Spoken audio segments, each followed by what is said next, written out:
All of his co-workers were gone. What could it mean? Stanley decided to go to the meeting room. Perhaps he had simply missed a memo.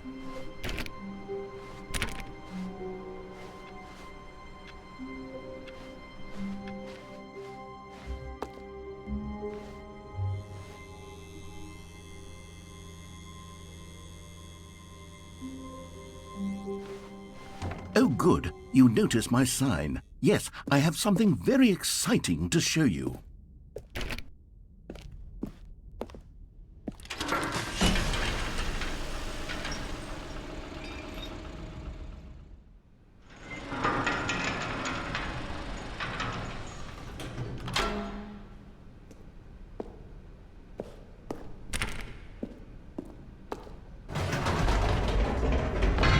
You see, Stanley, I've been reflecting on the Stanley Parable and about how roundly disappointing this ultra deluxe version has turned out to be. The original Stanley Parable was a landmark, and any new content for it should live up to that legacy. So forget this ultra deluxe nonsense. I say we take it one step even further. Which is why I'm very proud to announce for the first time ever, the Stanley Parable 2.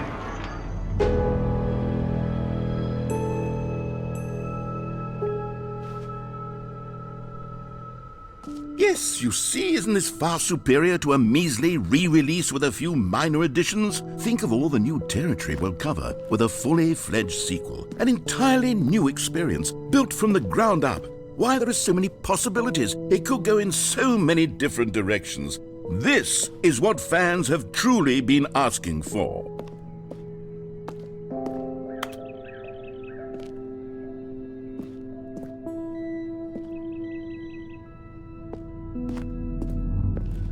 Calling it the Stanley Parable 2 is just so much catchier than Ultra Deluxe, don't you think? Ultra Deluxe? What does it even mean? But the Stanley Parable 2, now that's an artistic statement right there. It's future-oriented. It screams progress and innovation and long-term franchising potential.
Now, to be clear, I haven't quite nailed down what exactly the Stanley Parable 2 is going to be, but let's take a look at some of the features I've been developing for it.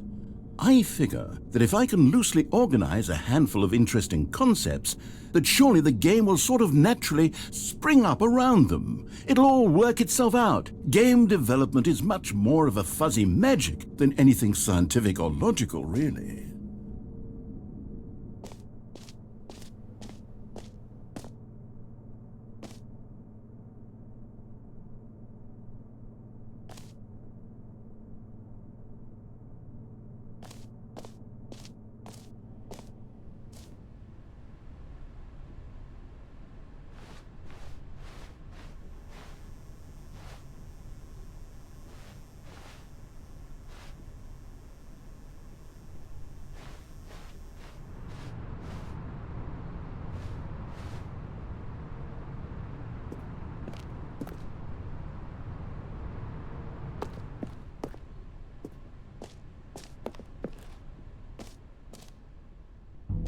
Here we are. Go on, try out some of the new features.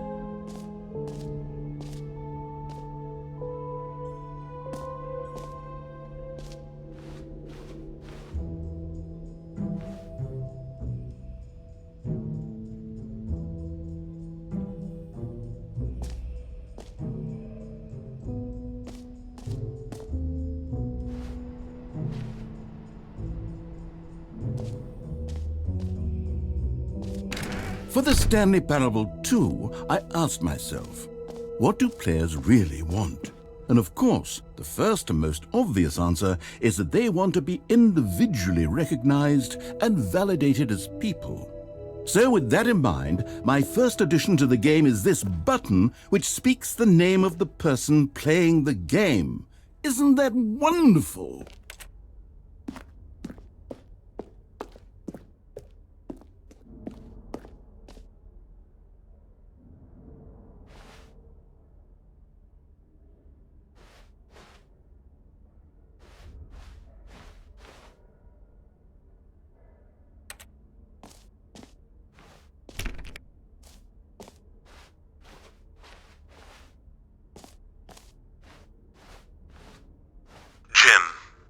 Sorry, I should have clarified. Right now, the button only says the name Jim. But of course, in the final game, this button will say your name, whatever name that is.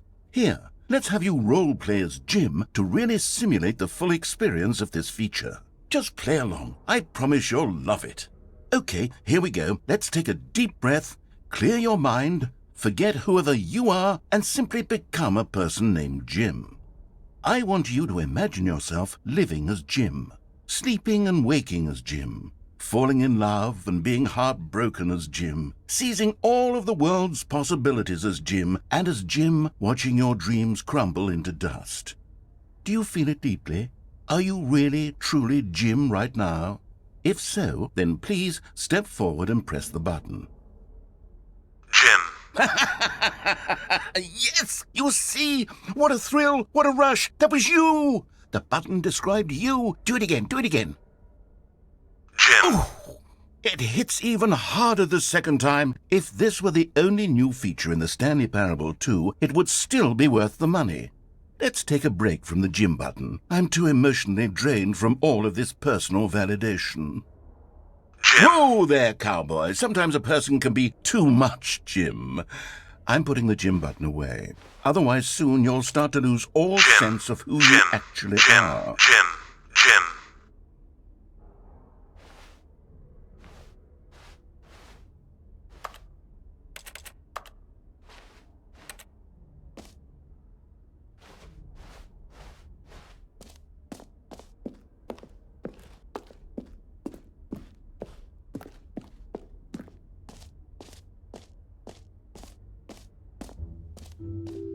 I suppose I could allow only people named Jim to play the Stanley Parable 2. That would actually save me the work of finishing this feature.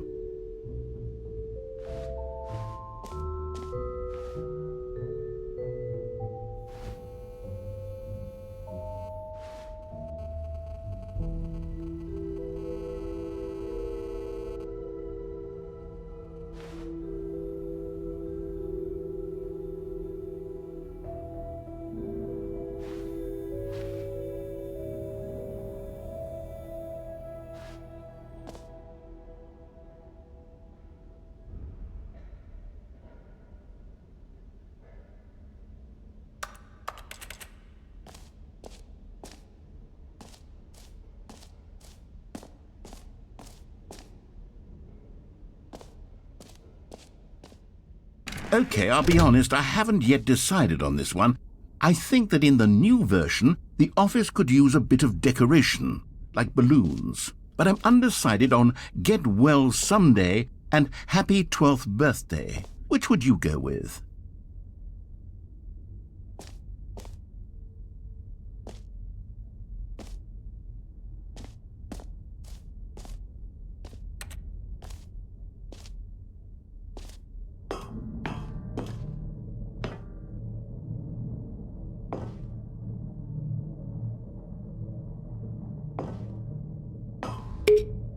You know, sometimes when you solicit another person's opinion, it makes you realize that you knew which one you actually really wanted all along. Get well someday it is.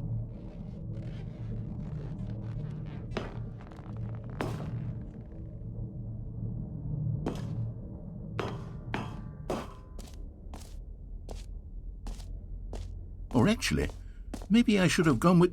No, I've made my decision. We're moving on.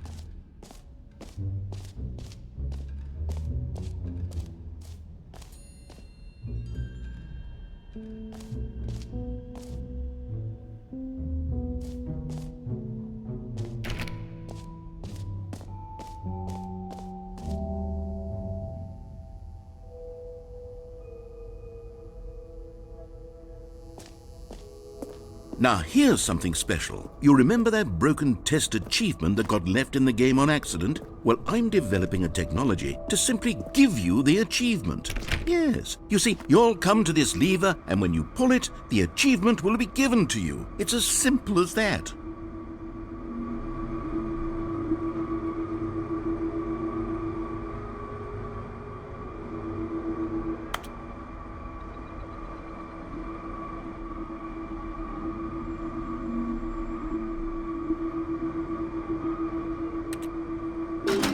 Okay, perhaps I should have clarified. This is technology that will exist. Right now, the achievement is still fully broken. I'm not a wizard, Stanley, but I guarantee it will be fixed in the sequel to at last satisfy the hordes of ravenous fans all over the world who have been uproariously demanding this feature. Gamers, we hear you, and I promise it will happen.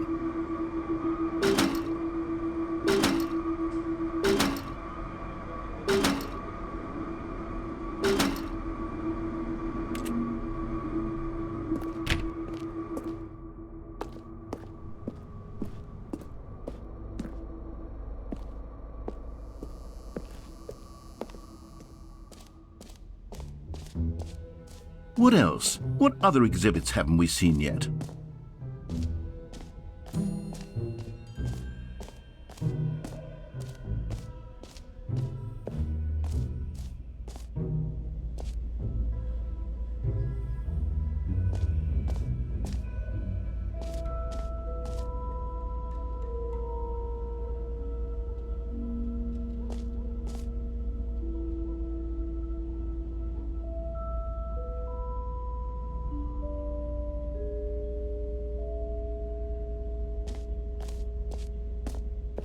Stanley, here's an idea that I'm truly fond of. It's never been done before in a video game.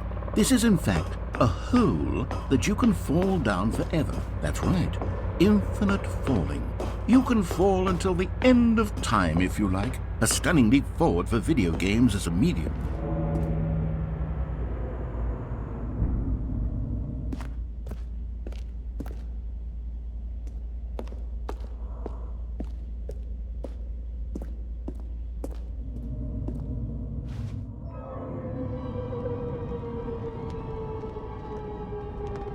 You see, isn't it wonderful? One of my more ingenious concoctions, if I do say so. Now then, since you've gotten to see the infinite hole, you can press the teleport button to pop back up to the top, and we can continue onward. Now, I don't mean to be a bummer, but I do recommend you use the teleport button to go back to the top. Maybe do it on the sooner rather than later spectrum of things.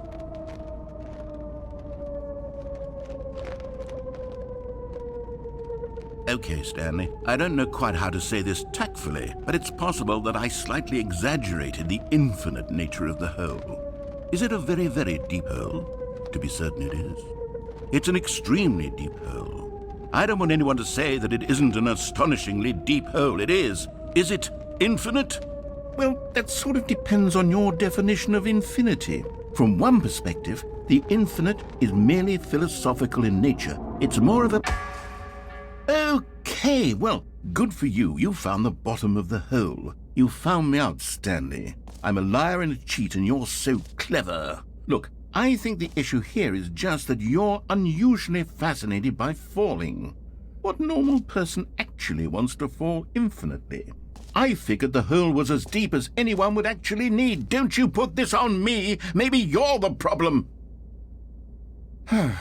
Look, things got a little heated there. I think we both said some things we didn't mean. Why don't we just put all this behind us and agree to just call the hole mostly infinite? If that works for you, then go ahead and press the teleport button to warp up to the top of the hole and we can move on. I'll just be up here when you're ready.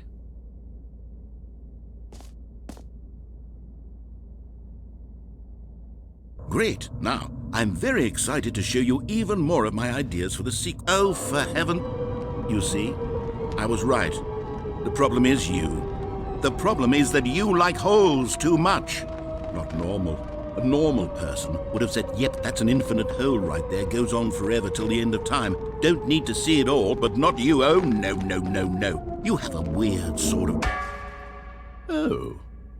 Did the hole seem even shorter to you this time? I couldn't help but feel like you spent a little less time in there than you did before. I mean, admittedly, I didn't make an infinite hole, but I didn't think it was that not infinite.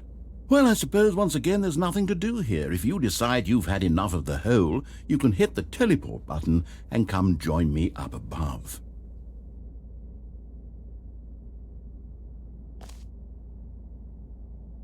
Had enough? I'm positively thrilled. I really do have so much more to show you and to talk about, and I've had enough of the hole for a lifetime. Gosh, how could I have guessed? You're back in the hole. If this starts to become a thing where... Wow, okay, yes. I'm starting to become extremely certain that the hole is not only not infinite, but that it's growing steadily less and less infinite. I suspect that I'm starting to hit the point where it's no longer feasible to call the hole infinitely deep, even by the lax overall standards for accountability and marketing. What's going on here? Stanley, I have no explanation for the uncertain nature of the hole's length. Here, let's try something. Let's pop back up to the top, and we'll see if it gets any shorter. Well, there it is. The shame of my lie has come to haunt me. Not only is the hole not infinite, but it's barely even a hole at this point. It's more of a concavity, or even a very aggressive divot. How is this still appealing to you? I know you're obsessed with holes, but at this depth, I just can't see this scratching the itch. Oh, who am I to judge? You just do whatever it is you're here to do and hit the teleport button when you're ready to move on. Is the, teleport button not working? You sure?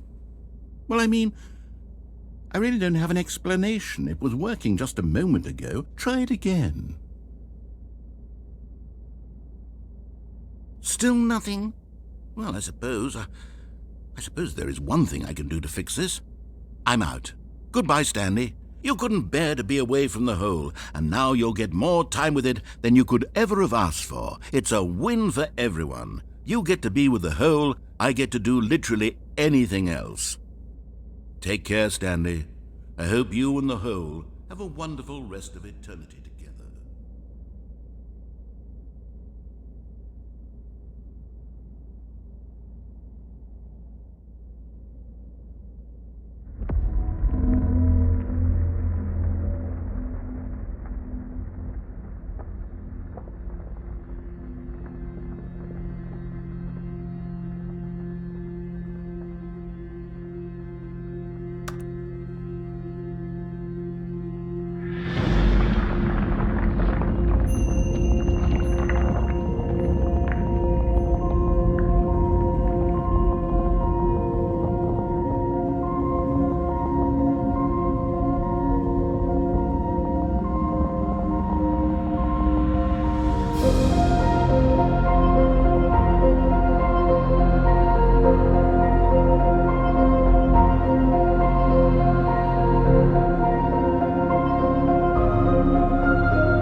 die waar dat ik speelt verwijlig.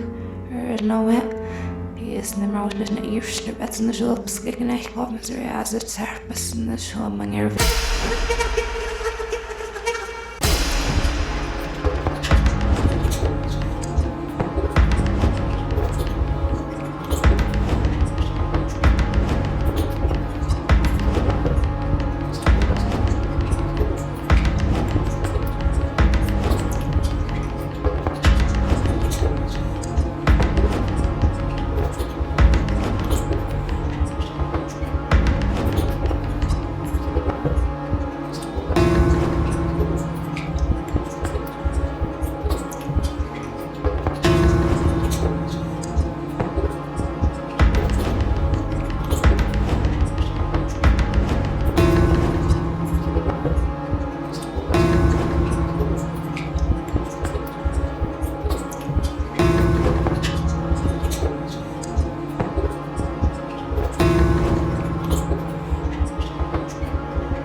Stanley?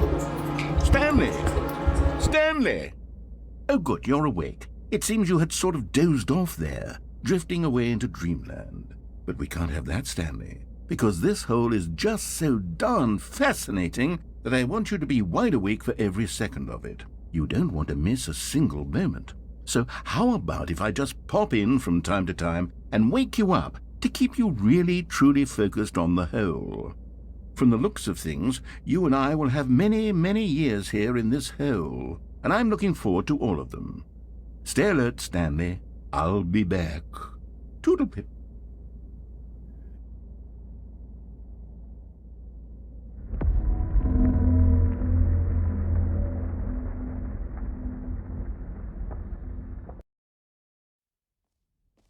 Here we are. Go on, try out some of the new features.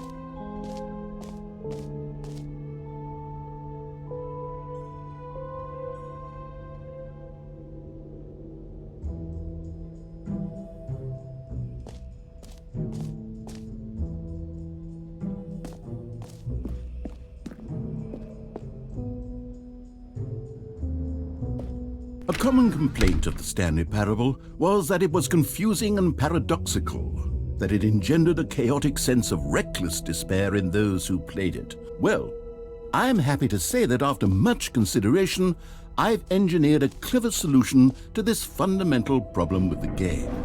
It's the Stanley Parable Reassurance Bucket. You see, Stanley, anytime you're holding the bucket, a sense of calm and ease will fill your mind and your heart. It's true.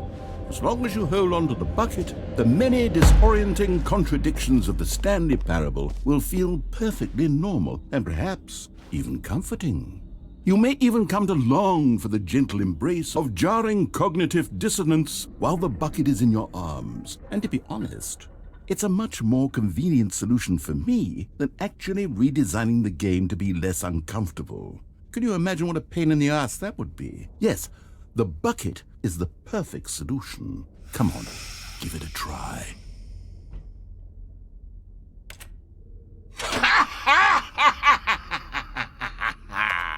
Can you feel it?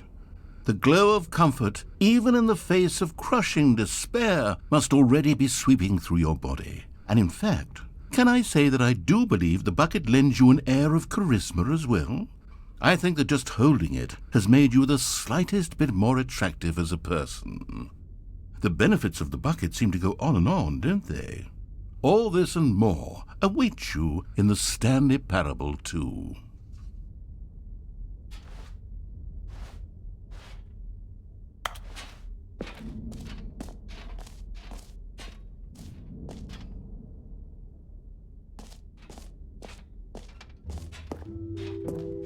Does anyone give out awards for most enjoyable bucket in a video game? That really should be an award if it isn't already.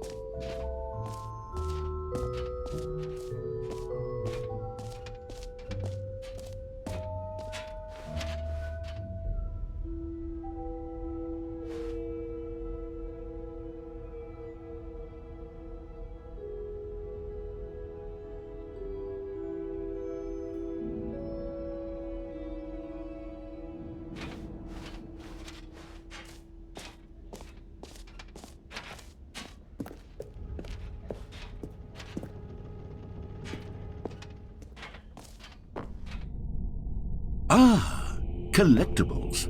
Now it's a real video game. In the Stanley Parable 2, you'll run around gathering up these miniature Stanley figurines. And what's truly innovative is that there will be no reward for collecting all of them. I don't want to stifle the intrinsic joy of watching a number go up. You simply collect all of them, and then you move the hell on with your unremarkable life.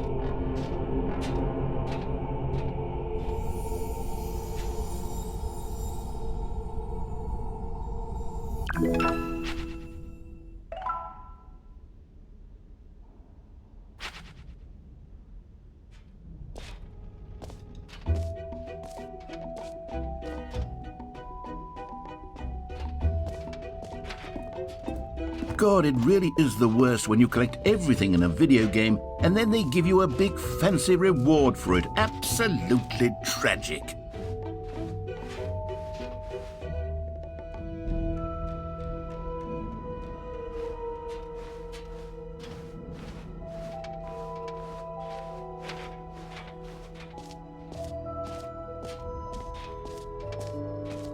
You know what? Let's bring the jump circle back for Stanley Parable 2 as well. Oh, wait. You already spent all your jumps the first time we saw the jump circle? Oh well. I suppose it can just be a nice decorative piece then.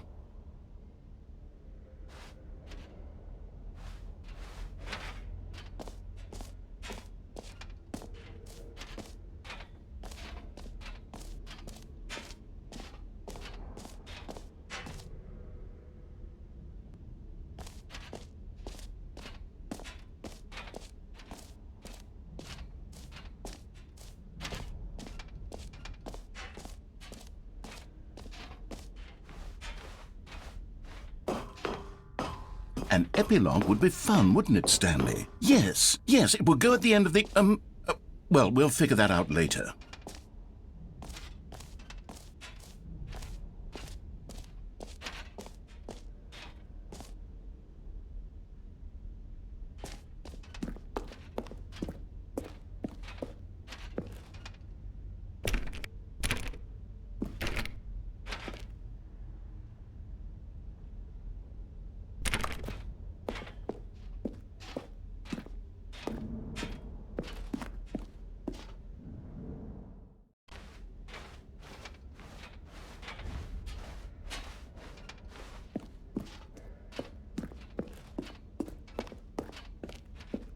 All right, have you seen everything you wanted to? Ready to move on now?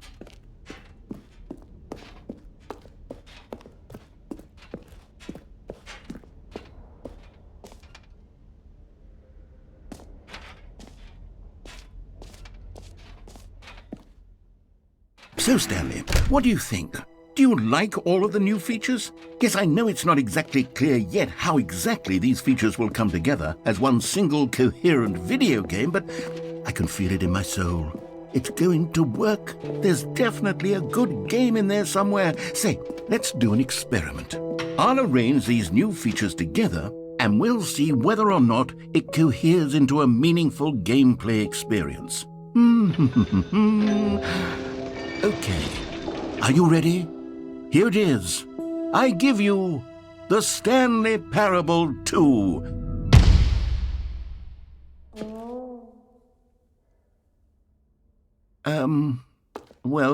I mean, there's potential here, right? It's sort of... Okay, never mind. Hold on. Let me do a different arrangement. Okay, yes, this is much better. I feel good about this. Here we go. Version 2. Who am I kidding, Stanley? This isn't a coherent video game at all. It's a lot of gags. And I do very much enjoy creating gags, but they don't add up to anything. I wanted more than anything to create a sequel that would capture all the magic of the first game. I wanted fans to love it. No matter how good these gags are, they won't stand on their own. They would need the structure and the gameplay of the original. Wait, maybe that's it. I can take the original Stanley Parable and simply, well, insert a few of my new features into it. Tastefully, of course. With respect. With care for the vision and integrity of the original game. Would it possibly work? I suppose it could, but it would need a really, really tremendous title screen. A title screen that says with bold and uncompromising conviction, "This is the Stanley Parable 2. Let me see if I can whip something up.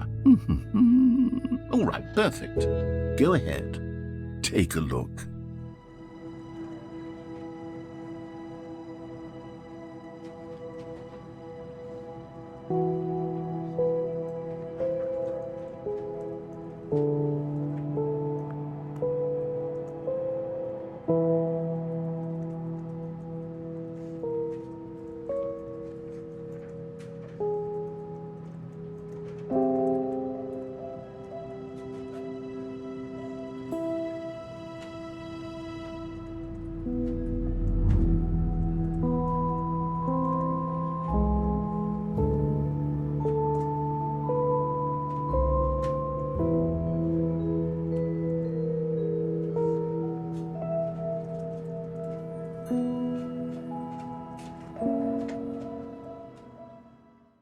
This is the story of a man named Stanley.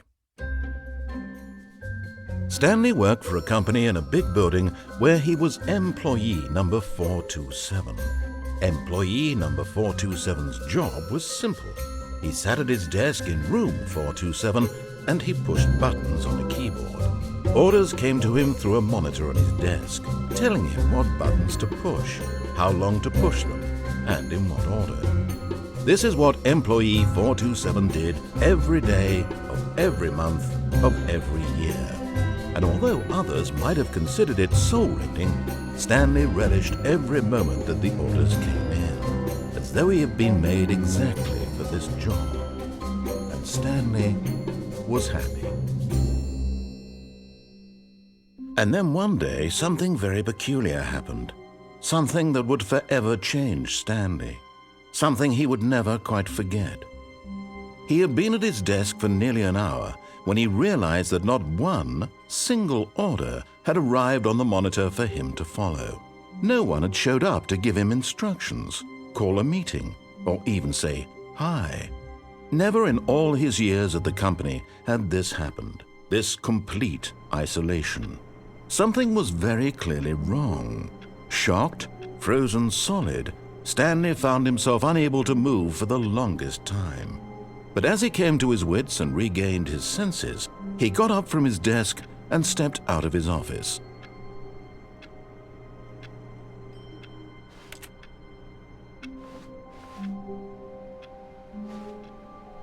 All of his co-workers were gone. What could it mean? Stanley decided to go to the meeting room. Perhaps he had simply missed a memo.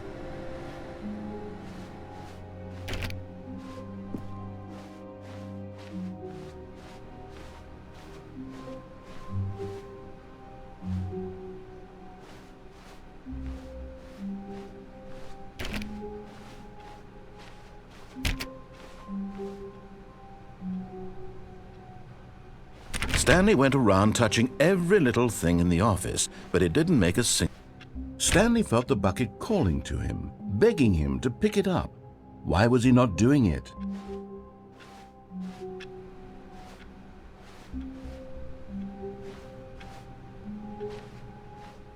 Stanley picked up the bucket.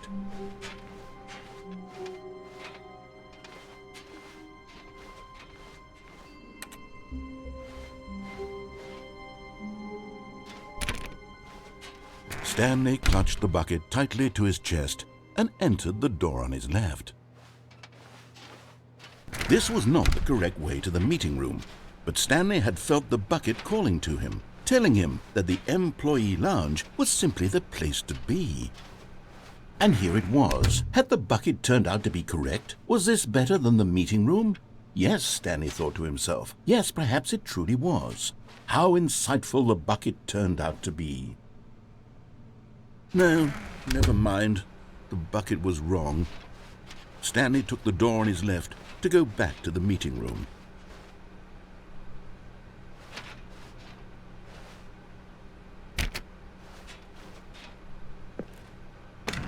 No, said the bucket. don't go to the meeting room. Go somewhere else. The cargo lift, yes. Go there. Go to the cargo lift.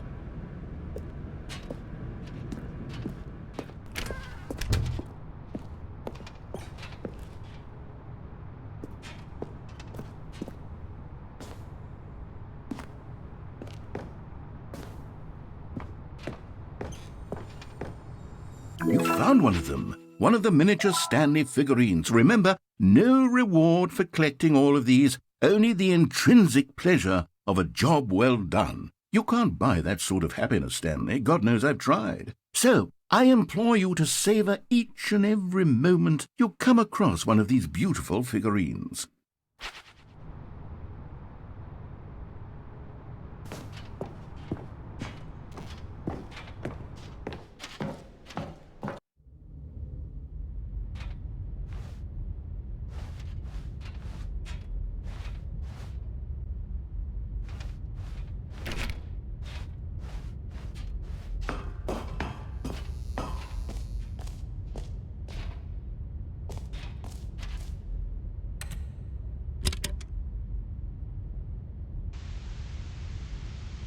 Okay, this is day number 295, tape number... I don't even know. I've lost track. Nothing feels real anymore. The longer I study this bucket, the less sense anything makes. The sheer euphoria I feel every time I pick it up. No matter how many times I've done it, it's always the same feeling. And the emptiness in my chest when I set it down, it doesn't make sense. There's no explanation for it. I still haven't figured out why I see the world so differently when this bucket is in my arms. Why everything feels so... What do I do with this treasure? I can monetize it. Yes. It's unthinkable the amounts of money people will pay for even just an hour with the bucket. This is my golden ticket. But I have to be careful, because as soon as this gets out, there's going to be a target on my back. Even now, I don't know who might be trying to get... What's that? Who's there?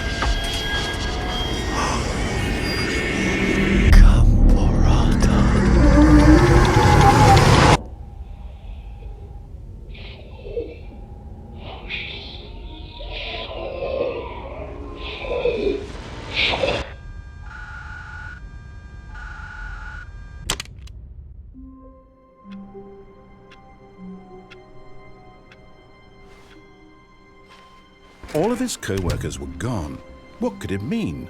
Stanley decided to go to the meeting room. Perhaps he had simply missed a memo.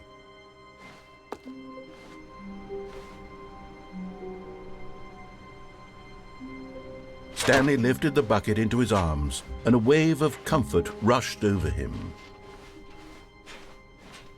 Stanley clutched the bucket tightly to his chest. This was not the correct way to the meeting room, but Stanley had felt the bucket calling to him, telling him that the employee lounge was simply the place to be. And here it was. Had the bucket turned out to be correct? Was this better than the meeting room? Yes, Stanley thought to himself. Yes, perhaps it truly was. How insightful the bucket turned out to be. Truly, being here with the bucket was a grand adventure. Stanley reflected on all they'd been through together. First, walking through the door on the right. Then walking to the lounge, then arriving at the lounge. What a thrilling journey the bucket had inspired.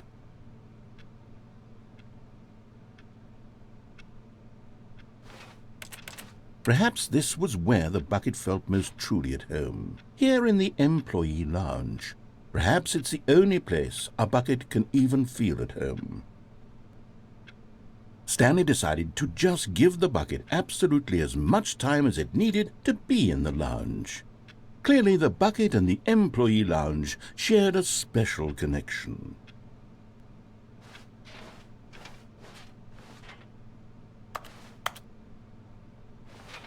But Finally, the bucket was done being in the lounge, and they took the first open door on their left to get back to business. No, Said the bucket. don't go to the meeting room. Go somewhere else. The cargo lift, yes. Good. Said the bucket. Now ride the lift all the way to the top. There's something up there I need you to do. Stanley did not question why or how this bucket was speaking to him. It should have alarmed him, of course, because buckets can't talk. But Stanley chose not to think about this obvious fact. He was firmly convinced that the bucket had spoken to him, and he unthinkingly did whatever the bucket asked.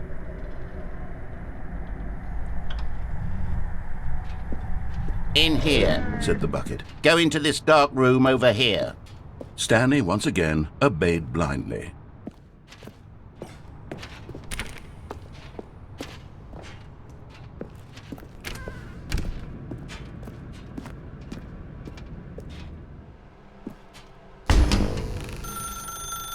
Now pick up the phone. Said the bucket.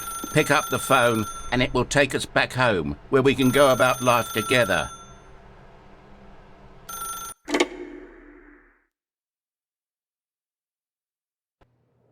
This is the sad story of a man named Stanley and his bucket. Once upon a time, I gave Stanley a bucket because I thought he was lonely and could use a friend. And then, very distressingly, he began to believe the bucket could speak to him.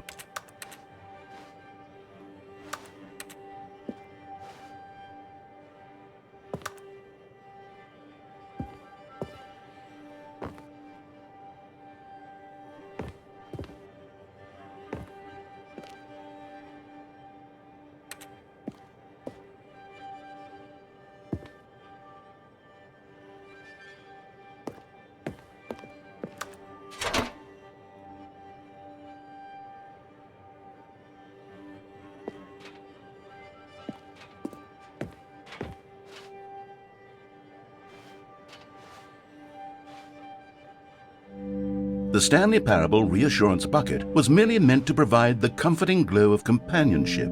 It doesn't literally talk and give you orders. Whatever Stanley is hearing the bucket say to him is just in his head.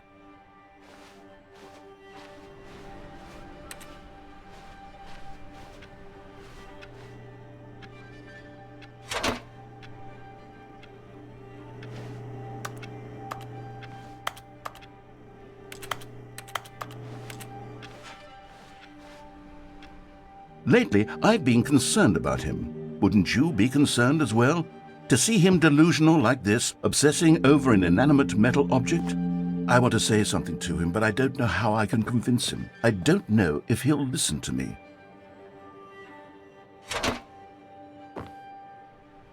Oh, I'll try anyway. Stanley, can you hear me? Listen to me. It's just a bucket. It can't think, it can't talk. All it will ever truly do for you is effectively transfer a liquid from one location to a different location. That's it. It doesn't do anything else.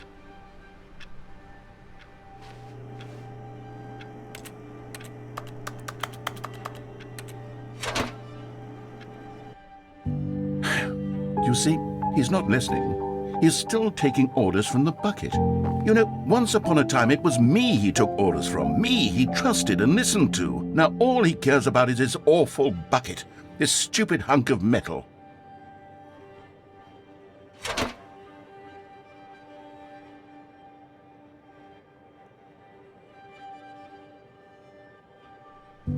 It's sad, but I suppose he doesn't need me anymore. From now on, he's just going to cling to this bucket, this cold, empty bucket, this sort of shiny bucket. Well, I'll give it this. The bucket does have a nice shine to it.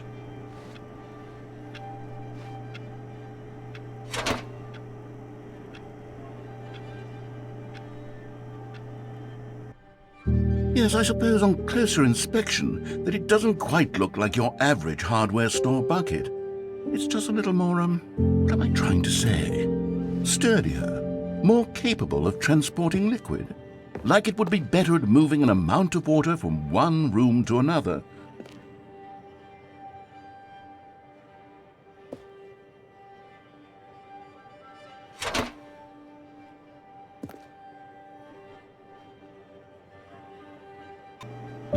Oh my God, what am I saying? Better at carrying water from room to room. It's a bucket. It's literally just a bucket. Why do I feel some need to point out the ways in which it's so much more than just a regular bucket?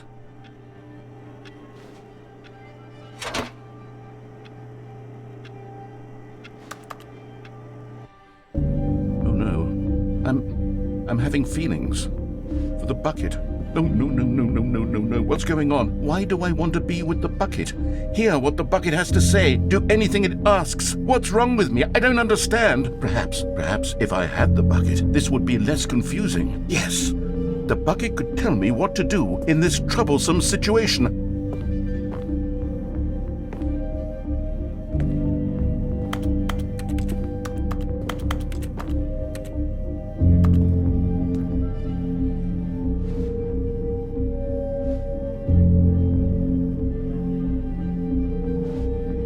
Stanley, give me the bucket. Give it to me. Give me the bucket, Stanley. I need it. Give it to me now. Give it, or I'll...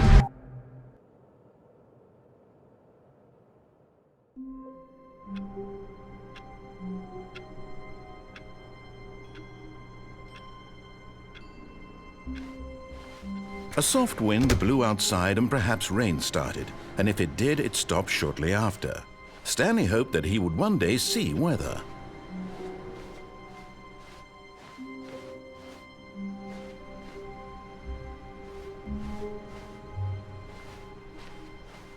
The confusion and the chaos all seemed to melt away as Stanley embraced the bucket.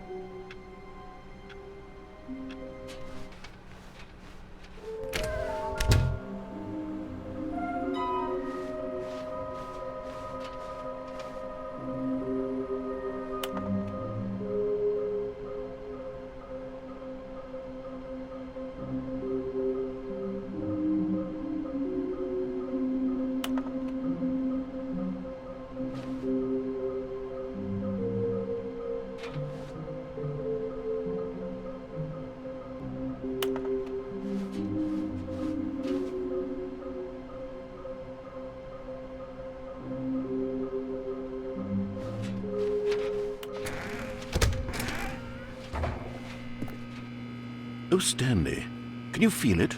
The broom closet. It wants the bucket. You can feel that, can't you? The aura of jealousy? It's as clear as day. This broom closet believes it deserves the bucket.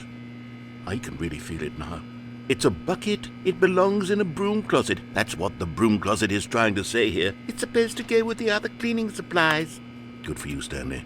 Don't give in. Don't hand over the bucket. I know how hard it must be, given the pressure that the broom closet is putting on your shoulders right now, but you have to be strong. This is your bucket. This is your companion and lifelong friend. You can't hand it over. Oh no. We're getting into name-calling now, it seems. Is this how low the broom closet has sunk, that it has to resort to this stream of petty insults simply in order to get you to hand over the bucket? Stanley, I never liked this broom closet for a variety of reasons, but even this is worse than I had imagined. And wait. Now the broom closet has the gall to imply that you and the bucket are not truly deep and lasting friends, that your relationship is purely superficial and convenient, that your life is so banal and meaningless that you'd feel the same sort of kinship towards any inanimate object which happened to lay in your path in an even partially enticing manner. Well, I never. Go on, Stanley. Lay into it. Really tell the broom closet off for its demeaning comments. Expand on the wide variety of experiences you and the bucket have shared together. Go through each of them point by point. Share your journal entries detailing the rich emotional landscape of your feelings for the bucket as they have changed and evolved over the years. Let him have it.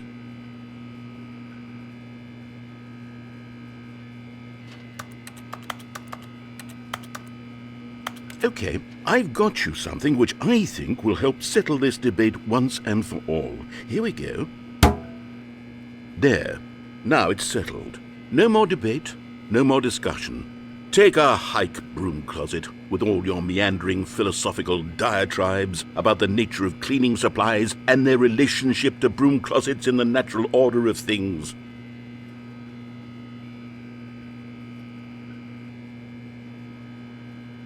All right, I've got a second sticker back here, and I'm going to slap it on as well because I think it's appropriate. You see, I feel that it works because the sticker is also a bucket. That way, if you're ever unsure whether the thing you're holding is a bucket or not, you can look down at this sticker and say to yourself, "Ah, it's a bucket." There really is a wide variety of applications for this sticker.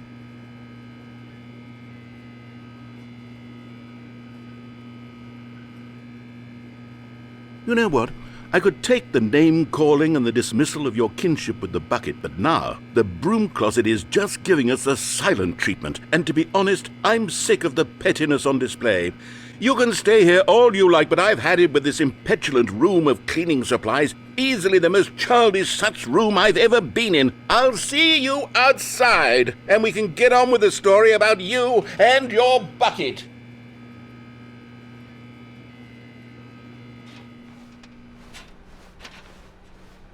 Coming to a staircase, Stanley and the bucket walked upstairs to the boss's office. Another miniature Stanley figurine. This, there really must be a snappier name for these things. What about mini-stands? Stanley figs? What about Stanlerines? Yes, I think I like that. Another Stanlerine under your belt.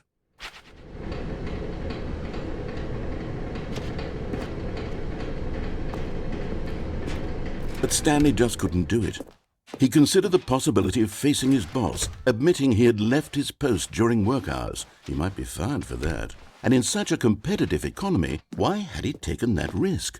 All because he believed everyone had vanished? His boss would think he was crazy. And then something occurred to Stanley. Maybe, he thought to himself, maybe I am crazy. He looked down at the bucket in his arms. Am I crazy? He asked the bucket. The bucket returned his gaze, but said nothing at all. That's strange, Stanley thought. Usually the bucket is a source of guidance and wisdom for me in difficult times such as these. He held the bucket close, yet felt none of its familiar reassurance and comfort. And that's when Stanley realized, this isn't my bucket. It's just a normal, everyday bucket. Someone else's bucket, perhaps. How did I end up with someone else's bucket? This is all terribly wrong. Surely no good would come from this. Who knows what sorts of bizarre hallucinations Stanley might experience without the psychologically grounding presence of his bucket. And indeed, now he noticed that the rooms were repeating, which was, of course, very odd. And now he felt himself floating off the ground. Oh, gracious, he exclaimed. Without my bucket, I've gone truly mad. Where is it? I must find it. Far off in the distance now, he heard it, calling to him. Stanley! Stanley, it's me, the bucket. Could it truly be? He rushed forward from room to room, passing by one bucket after the next. None of them were his. None of them were his special bucket. Come to me, Stanley. Find me.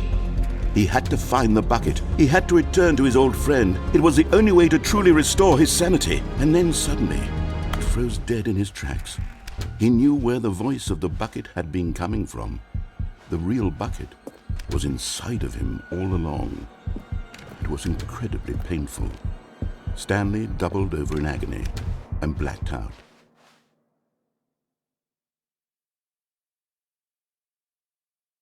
This is the story of a woman named Mariella. Mariella woke up on a day like any other. She arose, got dressed, picked up her bucket of comfort and security, and walked to her place of work. But on this particular day, her walk was interrupted by the body of a man who had stumbled through town, talking and screaming to himself, and then collapsed dead on the sidewalk. Right away, she knew what the problem was. This man had no bucket. Of course he'd gone mad, ranting and raving about a narrator describing all of his actions and how everything is predetermined and free will is an illusion and it's all just a video game. It could all have been prevented if only he'd taken his bucket with him. Perhaps he didn't even realize he'd forgotten his bucket at home in the first place. How cruel the world can be, Mariella thought, and she hugged her own bucket even tighter. But of course, she had no time for this. There were a myriad of confusing problems she would soon have to confront at work. for which her bucket would provide absolute guidance and total clarity on everything. Heck yes, she thought to herself, my life kicks ass. And she backflipped all the way to work. The meeting room, the good old bucket, just Stanley and the bucket, off on another thrilling adventure together. Stanley clutched the bucket tightly to his chest and entered the door on his left.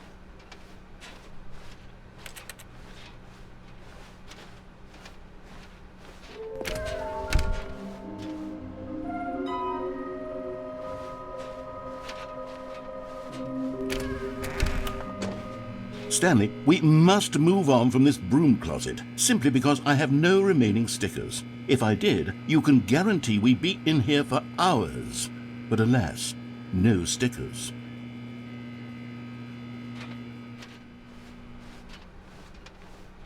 Coming to a staircase, Stanley and the bucket walked upstairs to the boss's office.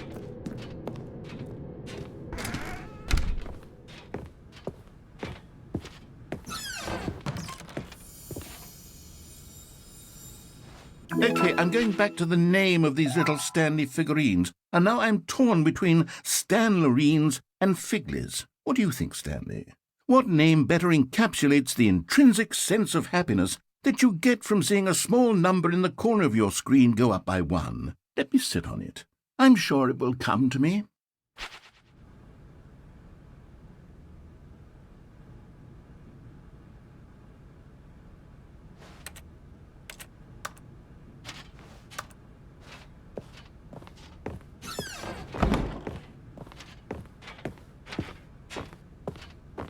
Stepping into his manager's office, Stanley was once again stunned to discover not an indication of any human life.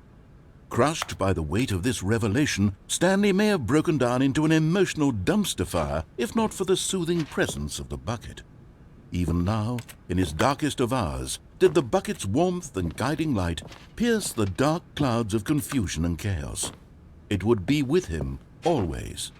The bucket would, and he knew it. The two of them were inseparable. At this point, Stanley was so absorbed in the tender spiritual connection he shared with the bucket that he didn't notice the keypad behind the boss's desk. Nor in his bliss of simply being near the bucket did he have any notion that the PIN number for the keypad was 2845.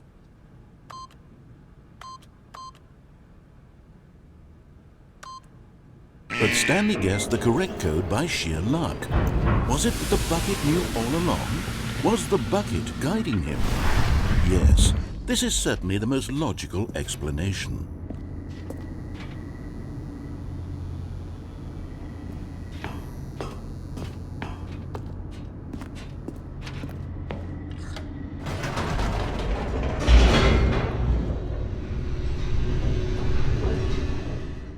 The elevator raced downward, plummeting towards an unknown fate.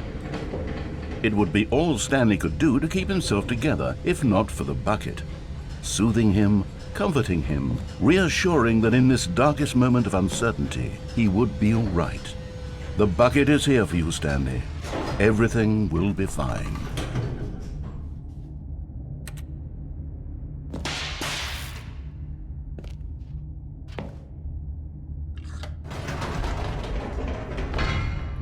Wait, Stanley said to the bucket. Can we go back up?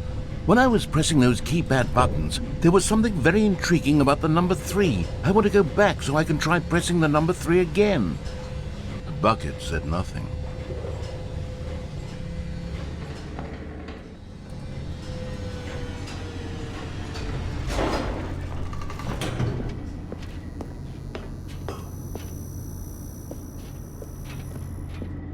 Here we are, said Stanley. Now I'm going to try out that number 3 button. He took the bucket over to the keypad and began absolutely slamming on the number 3 over and over and over.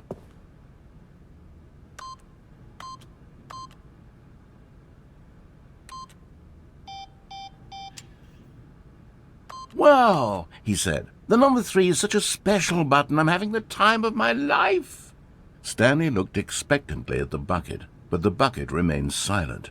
This was a shock to Stanley, who had always felt such a connection with the bucket. How was this not as exciting to the bucket as it was to him? Once Stanley had had enough of the number 3, he got back in the elevator.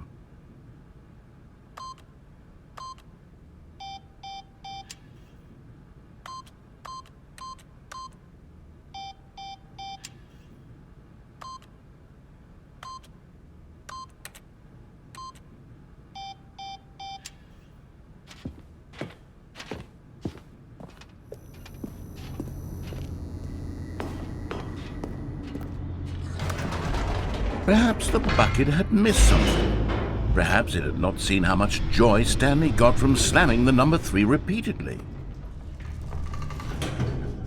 A hint of regret nagged in the back of Stanley's mind.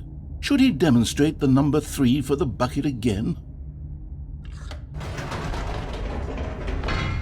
No, said Stanley to the bucket. You can't go on yet. Not till you understand how much the number 3 means to me. You and I have been through so much together, and I just want you to see what I see. Feel the happiness I feel. He smiled at the bucket, and the bucket said nothing.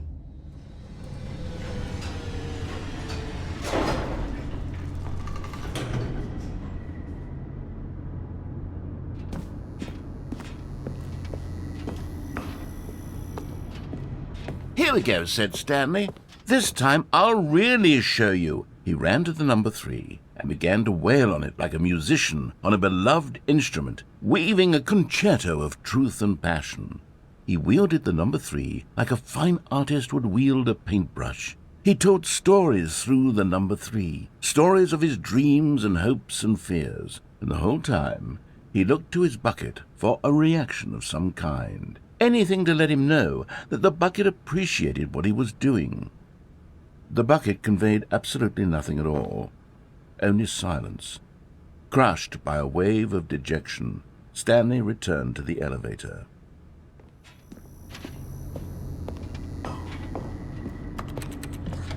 Stanley and the bucket were so close. They'd always been there for one another. Why suddenly could the bucket not connect with this passion of Stanley's? The question caused Stanley to ruminate the whole way down the elevator. He knew that there must be a way to get through to the bucket, to communicate fully with his dear friend. Surely there was a solution, mustn't there be?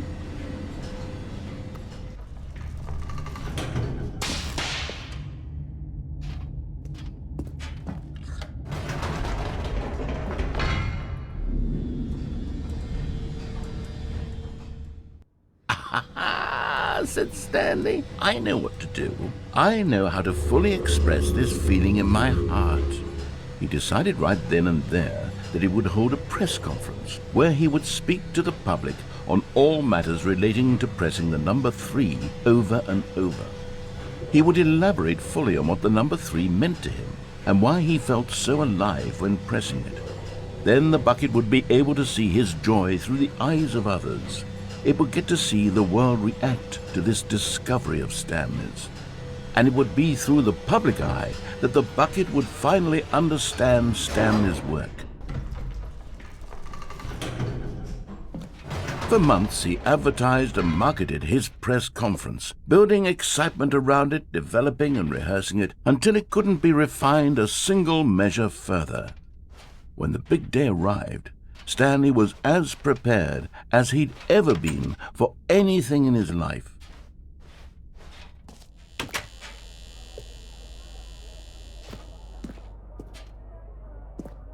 This was it. One last chance to win the bucket over. One opportunity to share a true connection with a loved one.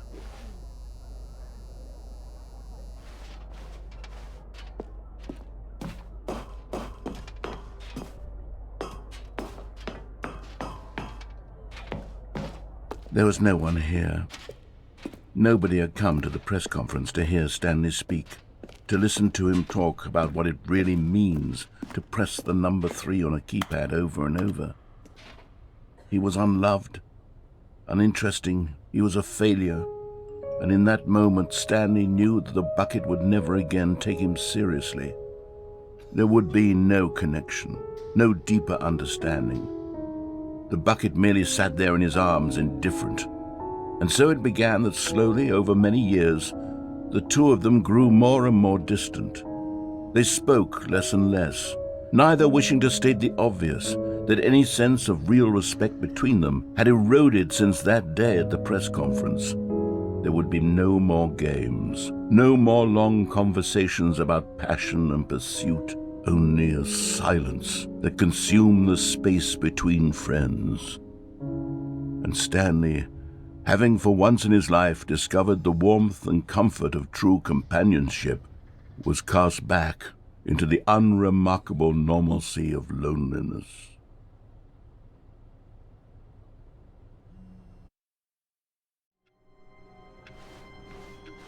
All of his co-workers were gone. What could it mean? Stanley decided to go to the meeting room. Perhaps he had simply missed a memo. "Where are we going today?" the bucket asked. Stanley just smiled. Anywhere they went together would be perfectly. Stanley clutched the bucket tightly to his chest and entered the door on his left.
Stanley, we must move on from this broom closet, simply because I have no remaining stickers. If I did, coming to a staircase, Stanley and the bucket walked upstairs to the boss's office.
A hint of regret nagged in the back of Stanley's mind.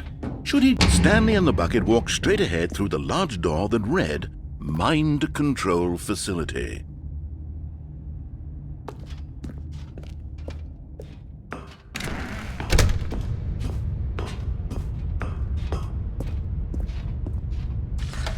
The Lights rose on an enormous room packed with television screens. What horrible secret did this place hold? Stanley and the bucket both wondered to themselves.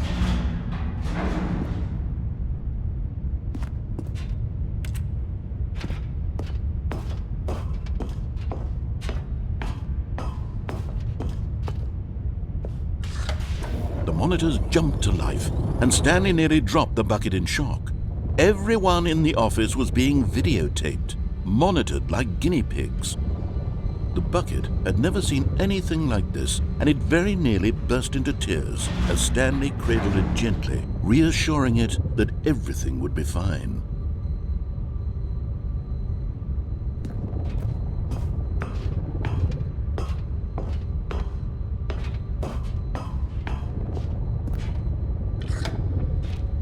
Was the bucket under the mind control facility's influence as well?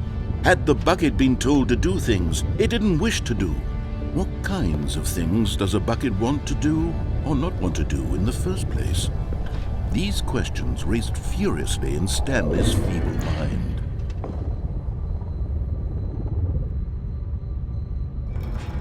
No! He screamed into the bucket. He couldn't accept it. His own life in someone else's control, never! He squeezed the bucket tighter, his one friend in the entire world. At this point, he could trust no one except for the bucket. But here was the proof. The heart of the operation. Controls labeled with emotions, happy or sad or content. Walking, eating, working, all of it monitored and commanded from this very place. And as the cold reality of his past began to sink in, Stanley decided that this machinery would never again exert its terrible power over another human life. For he and the bucket would dismantle the controls for good. Two best friends, Stanley and the bucket, up against the world. They high-fived in a really cool way, and the bucket made a sassy comment about taking down the system.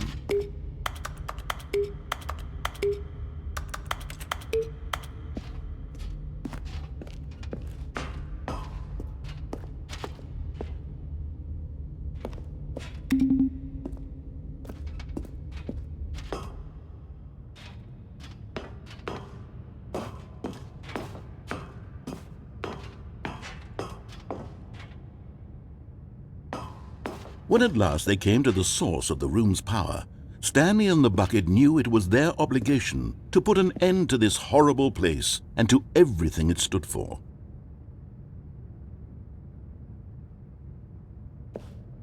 But at the last second, the bucket jumped in and pressed the button to turn on the controls. Stanley gasped in horror. Had this been the bucket's plan all along? To take over the machine and claim the power for itself? How could the bucket have betrayed him like this? Stanley was prepared to throw the bucket away in disgust when suddenly an image appeared upon the enormous screen. Birds. Silly, silly birds. The control buttons became active again.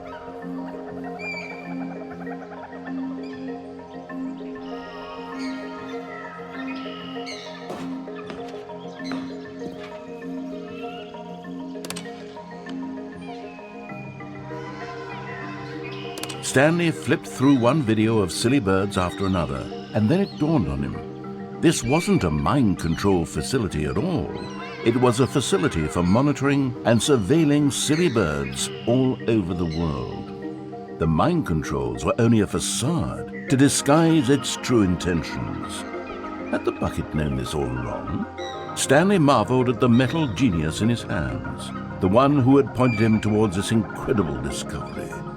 Stanley and the bucket never found freedom because they spent the rest of their lives here in this place, flipping through live streams of the silliest birds imaginable. Of all the possible paths his life could have taken, this one was surely the best. And Stanley was happy.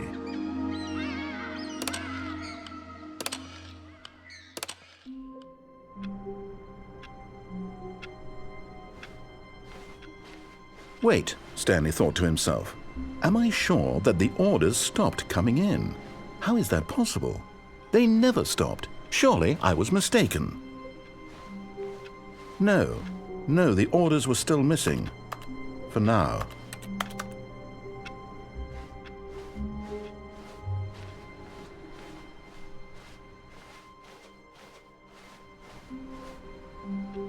A good bucket, a strong bucket, a humble bucket, a committed bucket, a bucket of culture and distinction. Stanley was once again stunned to discover not an indication of any human life.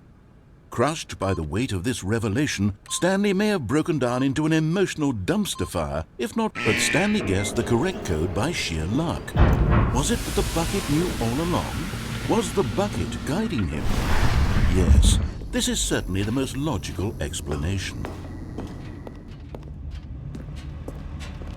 Although this passageway had the word escape written on it, the truth was that at the end of this hall, Stanley and the bucket would both meet a violent death. The door behind them was not shut. Stanley and the bucket still had every opportunity to turn around and get back on track. At this point, Stanley and the bucket were knowingly walking forward into a very painful death for each of them.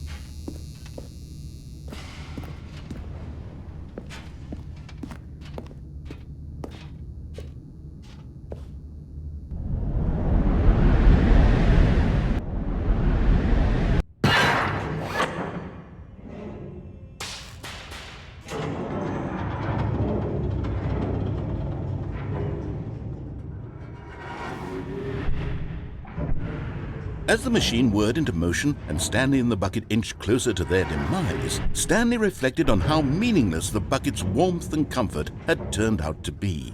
To be sure, it puts the mind and the soul at ease to embrace the bucket, but what use is a sense of ease when you're about to be crushed to death? This is what Stanley thought to himself, and he sort of kicked himself for wasting so much time carrying a bucket everywhere. Farewell, Stanley.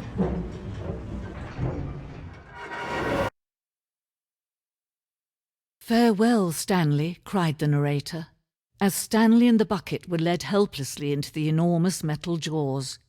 In a single visceral instant, the bucket's life came to an end, as it was crushed violently to death.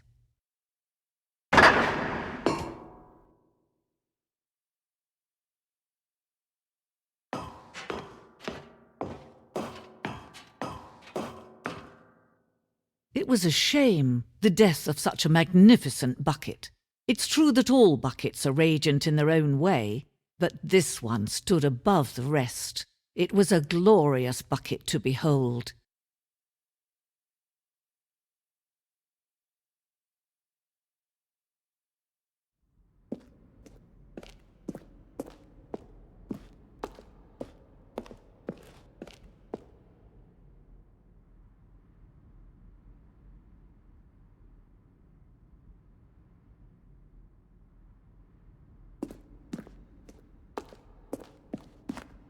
Can you see how arrogant it was for Stanley to take a bucket like this and to claim it for his own? Can you see the hubris that blinded him? Can you see that the bucket is far more noble than Stanley will ever be in his short life?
No man can own a bucket, and certainly not a bucket as dazzling to behold as this one. It is man who should kneel before the bucket.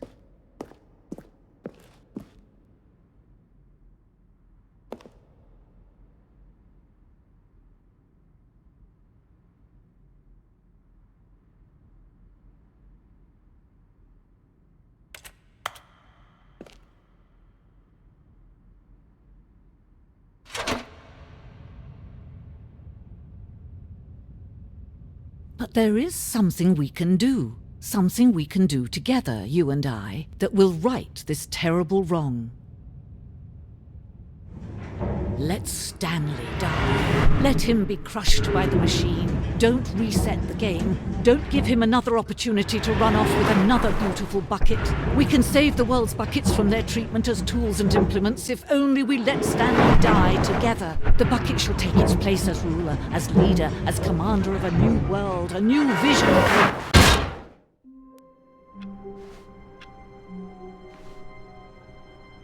All of his co-workers were gone. What could it mean?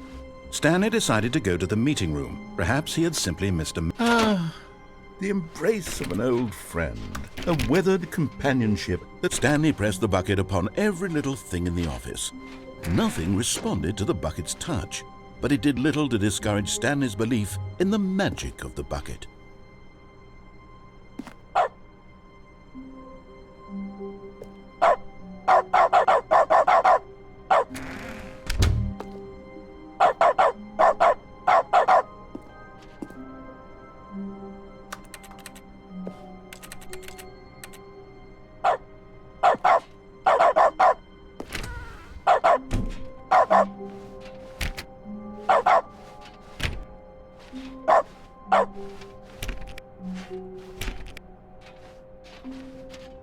Stanley clutched the bucket tightly to his chest and entered the door on his left. This was not the correct way to the meeting room, but Stanley had felt the bucket calling to him, telling him that the employee lounge was simply the place to be.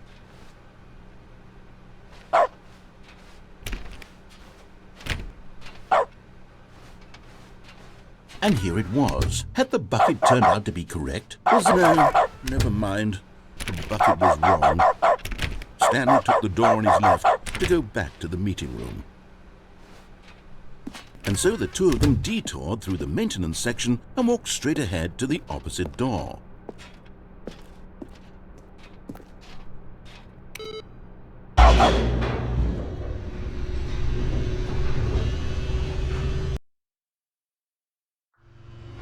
Oh, good Stanley, I'm glad you found your way here. I knew you'd find this place eventually.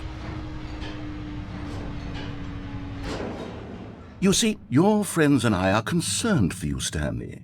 We've come together here because we care about you very much. It's this bucket you're carrying around everywhere. The bucket isn't even from the original Stanley Parable. It's just sequel content. We're the ones that matter, Stanley. Classic characters from the first game, like the Adventure Line and the Broom Closet. Because that's what fans want from a sequel. They want more of their favorite jokes, not this bucket that they've never seen before. Yes, I know I'm the one who gave you the bucket, but you're spending too much time with it.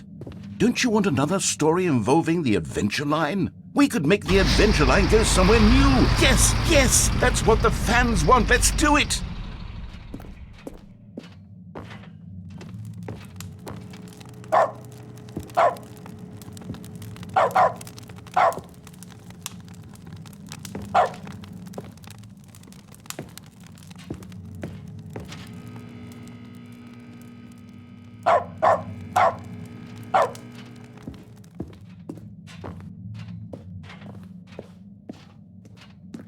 Whee! Look at that wacky line. Who knows where it'll go off to next? Oh, and it played some silly music as well.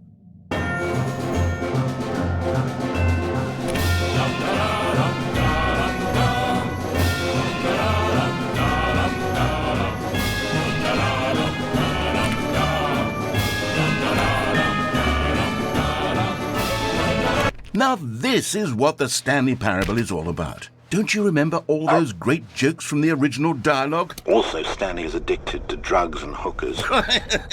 Yes, it's as classic now as it was back then. Let's do it for the fans, Stanley. Let's give them more content exactly like this. But if we want to do that, you're going to have to give something up.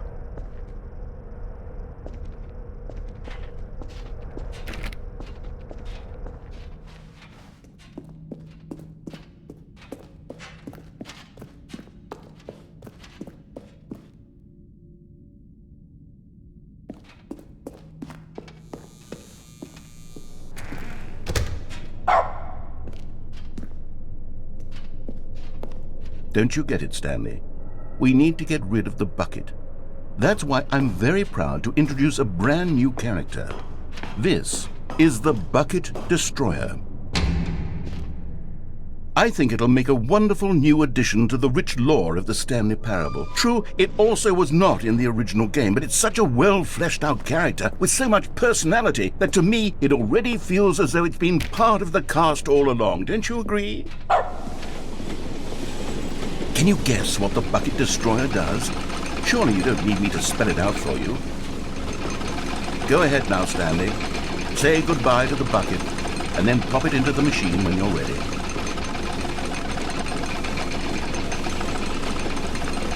Now listen to me. It's crucial that you give it the bucket. I don't know what the Bucket Destroyer will do if it can't destroy your bucket. Destroying buckets is all it knows. That is its singular personality trait. Sure, I can hear you saying, how does a character with only one personality trait deserve to join the pantheon of beloved Stanley Parable characters? Well, you see, if you were to really explore the Bucket Destroyer, you would see that its desire to crush buckets is so densely loaded with complexity and nuance that it's really like 10 personality traits. What other object in this game can you even say that about? The broom closet? Certainly not. I wonder what sort of Bucket Destroyer merchandise the fans will be clamoring for after this. Okay, the Bucket Destroyer is getting very upset now. You'll have to hurry and feed it. We can't get back to the classic Stanley Parable characters like the Adventure Line or the Bucket Destroyer until you crush that damn bucket. Quickly now, the fans are waiting. Do it, the fans, Stanley. Give the fans what they want. Hurry and...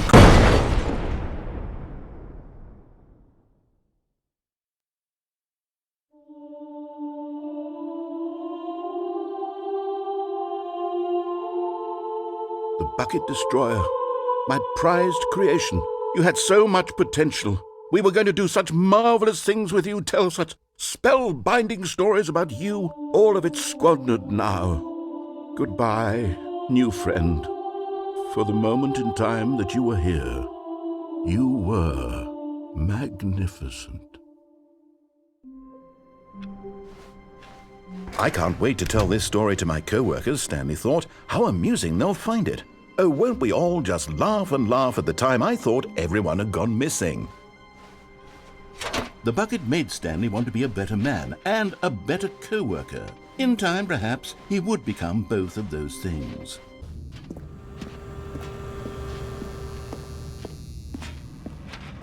But of course, Stanley and the bucket thought better of it and realized they simply had too much to live for.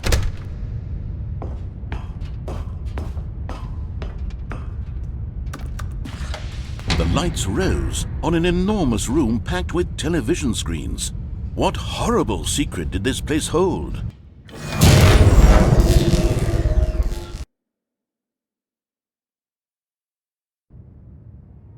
Stanley and the bucket waited in blackness. Was it over? Yes, they had done it. Stanley and the bucket had defeated their greatest and darkest enemy, freed themselves from the tyrannical grip of the evil mind control machine. Freedom was now mere moments away. Excitedly, the two of them began to discuss the kind of life they wanted to live once they stepped through this massive door. The bucket wanted to learn to roller skate. Stanley wanted to sneeze in every country on Earth. Both of them wanted to begin watching a movie, any movie, but then stop it halfway through and begin watching it in reverse from the end.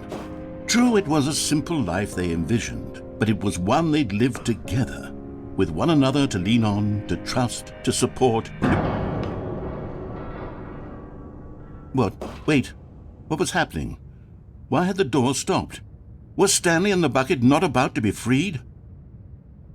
An unbearable silence filled the room, lingering in uncertainty, until finally the truth hit Stanley square in the face. This building did not want the bucket to leave.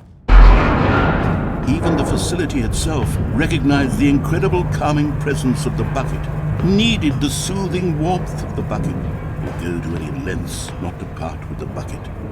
No. Stanley can't leave this place. Not while he has such a precious bucket in his arms. Not while this building has anything to say about it. Stanley realized he would never again leave this very room. But at least he has the bucket. To be trapped eternally in darkness isn't really so bad, Stanley thought to himself. As long as I have my bucket with me, right? I'll be okay, won't I? Stanley gulped.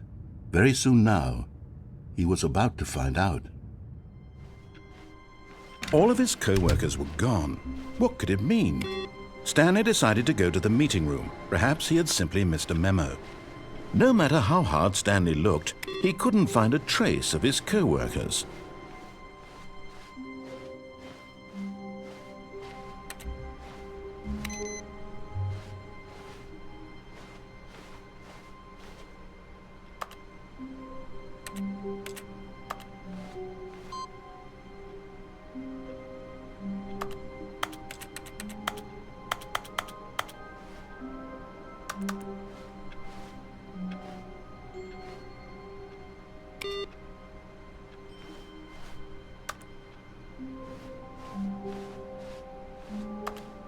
Not everyone is so lucky to have a bucket, but Stanley is a very lucky fellow. Very lucky indeed.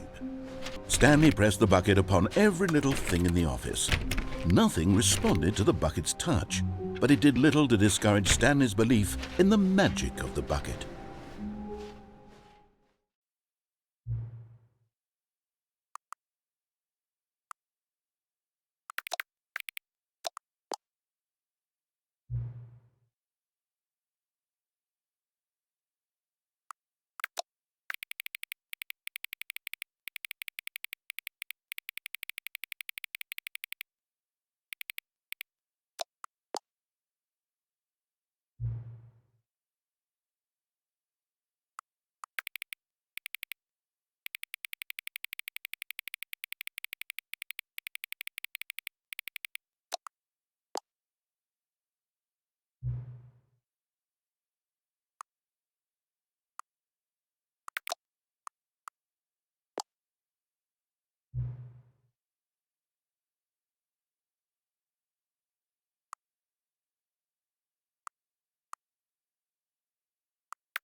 You're getting close now, Stanley. You've nearly gotten all of the Figler anlarines. Very soon, you'll collect the last one, and then the first number will equal the second number, and that will be it.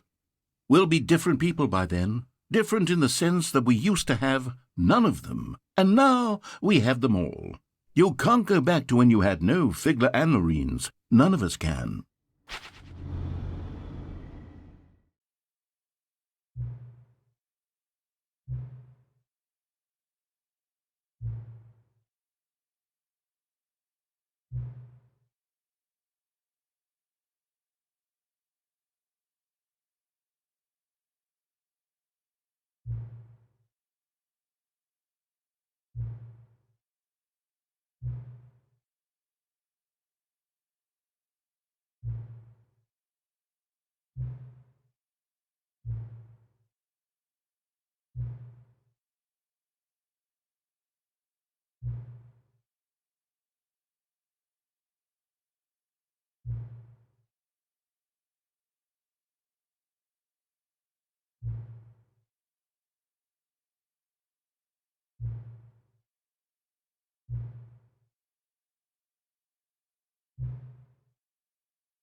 Now pick up the phone, said the bucket.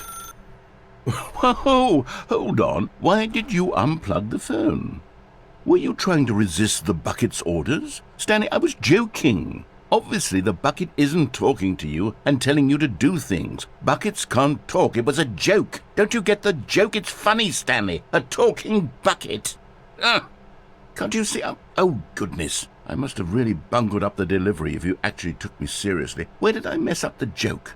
Should I have paused for longer or spoken quicker? Comedic timing is so difficult. I wish I were better at it. But there isn't exactly an instructional video on comedy that one can watch to fully... Oh, wait, yes, there is. It's sitting right here. Let's take a look. What is comedic timing? What is comedic timing? How does it work? How long should it last? How can it be used to effectively silence your political enemies? And more importantly, can it be taught in its entirety within 90 seconds? Thankfully, the answer to all of these questions is yes. Let's dive deeper. If you've ever told a joke or made someone laugh, in all likelihood, you did it while standing 50 to 80 centimeters from them in a room of no more than 76 degrees Fahrenheit, with one of your arms raised straight upward at a 15-degree angle from your body. These are the optimal conditions for good comedic timing. To begin the joke, start by stating and spelling your name. Next, provide a brief synopsis of the joke, including the specific times at which the recipient of the joke will laugh, and then spell out your name a second time. With these steps complete, it's time to begin the humor. Speak the entire joke in no more than 18 seconds and no less than 13 and a half, pausing only for bathroom breaks when necessary. When the joke has concluded, it is customary to inform your listener that the joke is over by declaring in your loudest possible voice, "I'm Dunny with the funny." Let's practice screaming, "I'm Dunny with the funny" now.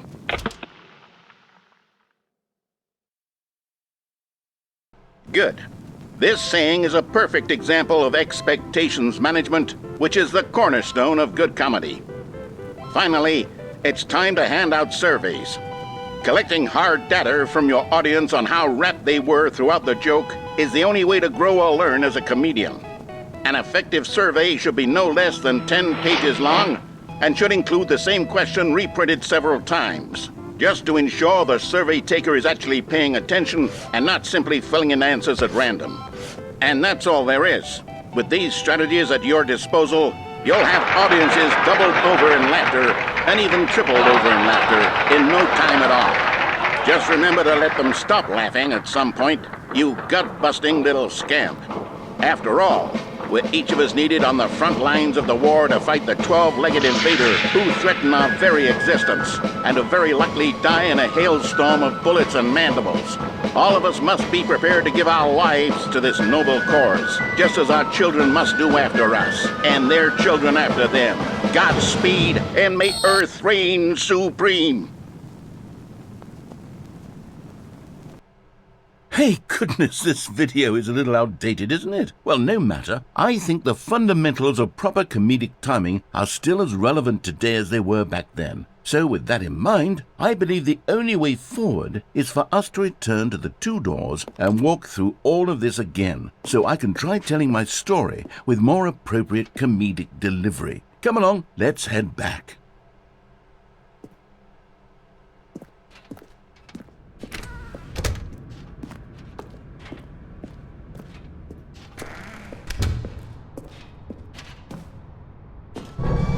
I can feel it. This time, I'm really going to nail the delivery. You'll be in stitches. A talking bucket, you'll say? How ridiculous. How absurd. What a hilarious concept. The king of comedy. That's what you'll call me. Thank goodness we had the instructional video. Otherwise, who knows where we'd be right now. Well, I wouldn't be the king of comedy, that's for sure. The bucket spoke to Stanley. The bucket spoke. The bucket spoke. Oh, I'll figure it out on the fly. No need to overthink things.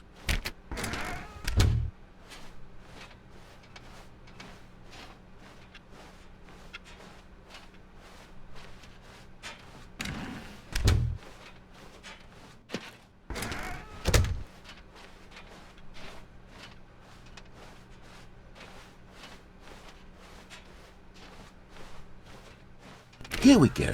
You ready? When Stanley and the bucket came to a set of 2 open doors, they entered the door on the left.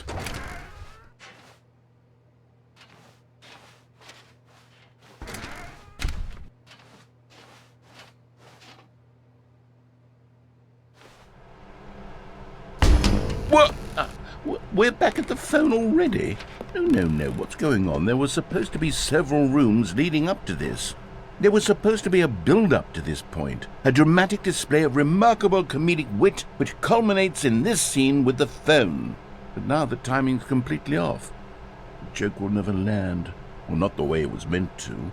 And it's all my fault. I must have forgotten that the phone room comes immediately after the 2 doors room. What an egregious mistake. I've made a fool of myself. I don't deserve the title of King of Comedy. I'm nothing. I'm not even the lowliest joke-telling whelp.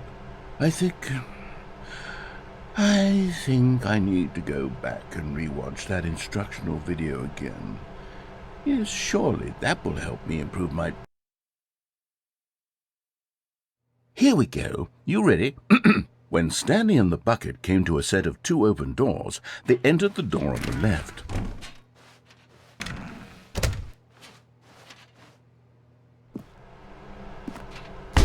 What? We're back at the phone already? No. Here we go. You ready?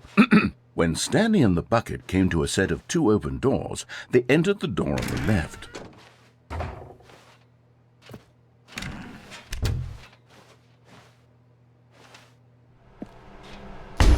What?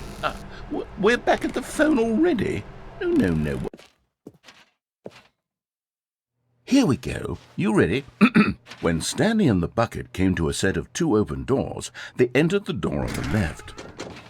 No. You were supposed to go through the door on the right, leading back to the phone.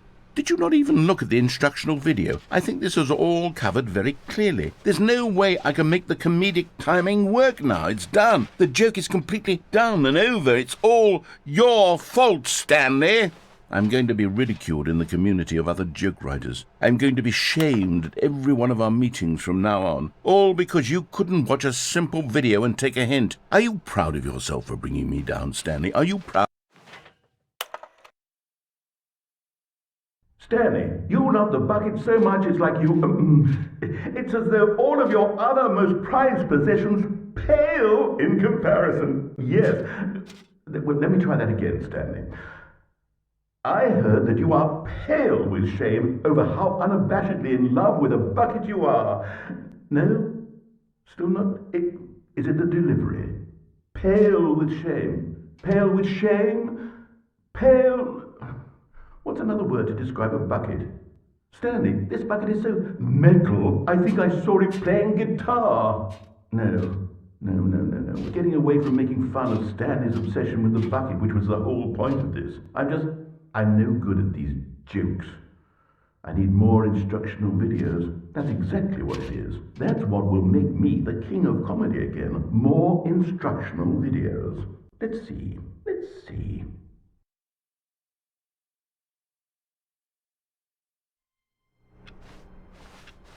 All of his co-workers were gone. What could it mean? Stanley decided to go to the meeting room. Perhaps he had simply missed a memo.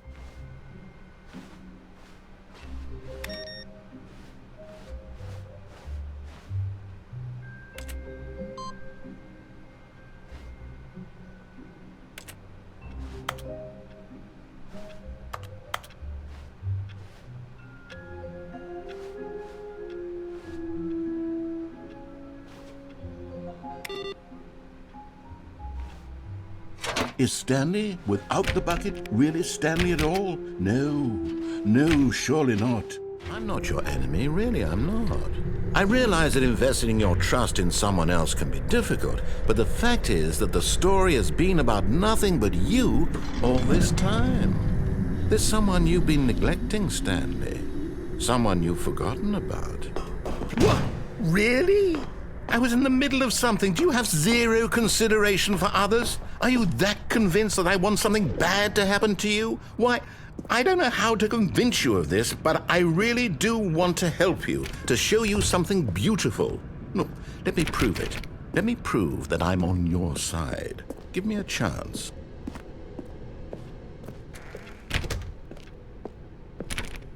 Now listen carefully, this is important. Stanley walked through the red door.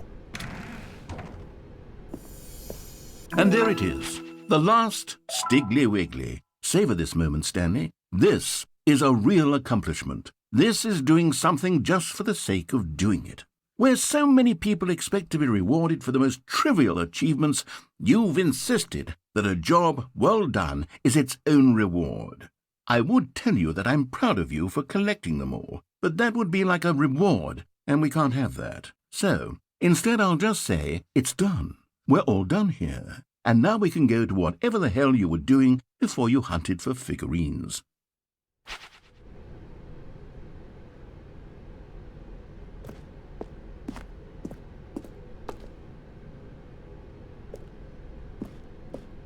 Aha! Perhaps you misunderstood. Stanley walked through the red door. I still don't think we're communicating properly. Stanley walked through the red door.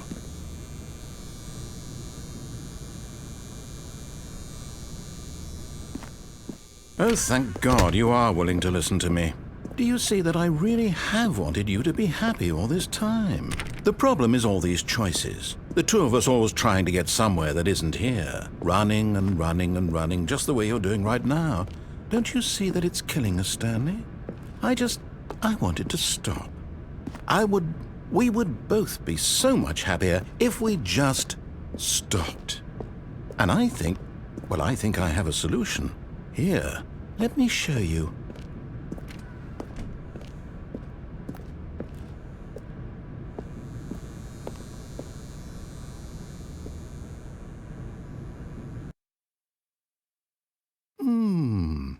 What do we want? What are we looking for?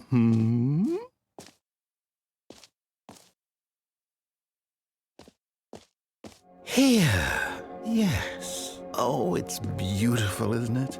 If we just stay right here, right in this moment with this place, Stanley, I think I feel happy. I actually feel happy.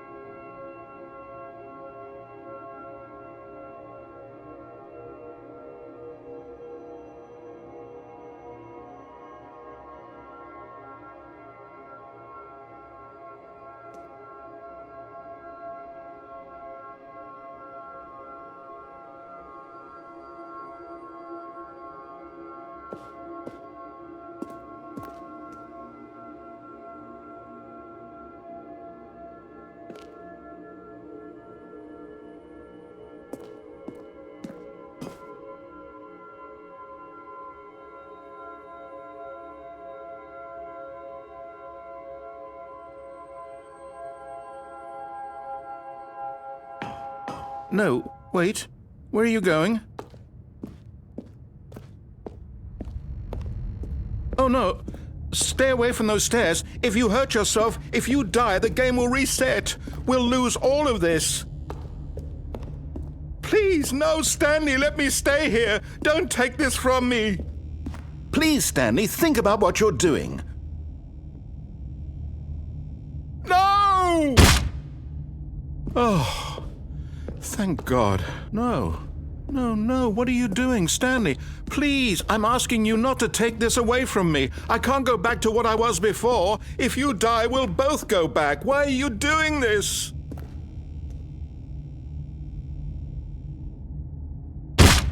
Stanley, let's go back to the other room. My God, is this really how much you dislike my game? That you'll throw yourself from this platform over and over to be rid of it? You are literally willing to kill yourself to keep me from being happy. Am I reading the situation correctly?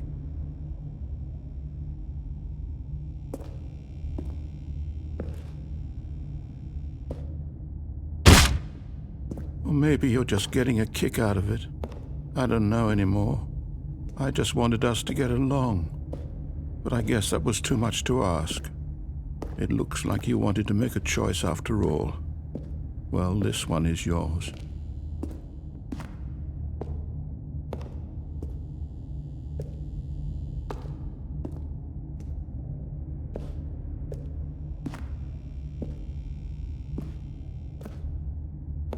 Is it over? It's going to restart, isn't it? I'm going back.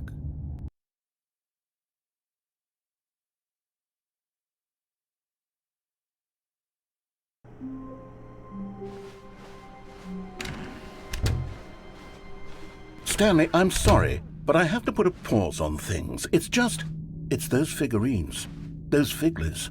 I haven't stopped thinking about them since you nabbed every last one. Wasn't it just the most intrinsically fulfilling moment of your entire life? Didn't it fill you to the brim with inner richness? Yes, I know we're supposed to be telling a story, but won't you please indulge me with one more trip back to the memory zone? I would love nothing more than to revisit the figurines. Just one more time.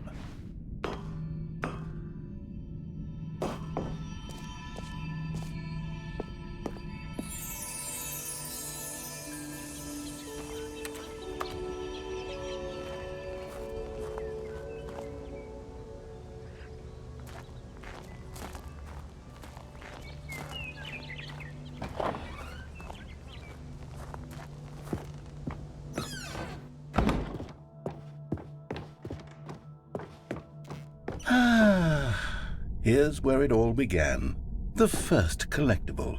Back then, we had no idea of how many of them we'd find. Sure, it said 6 right there on the screen, but how could we know for certain? We were so innocent. We'll never be like that again, Stanley.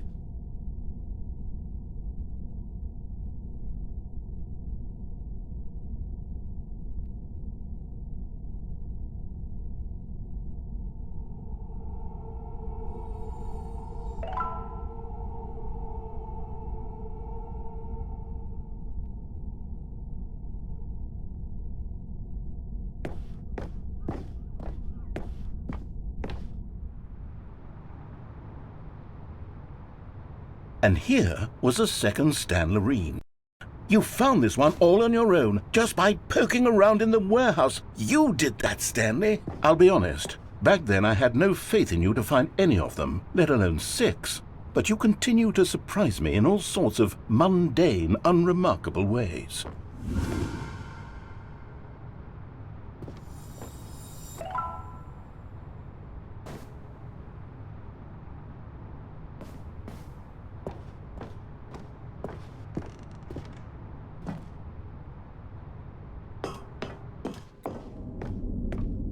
Okay, let's do a little quiz. Which of these rooms was the room you found your third mini Stan? Can you remember?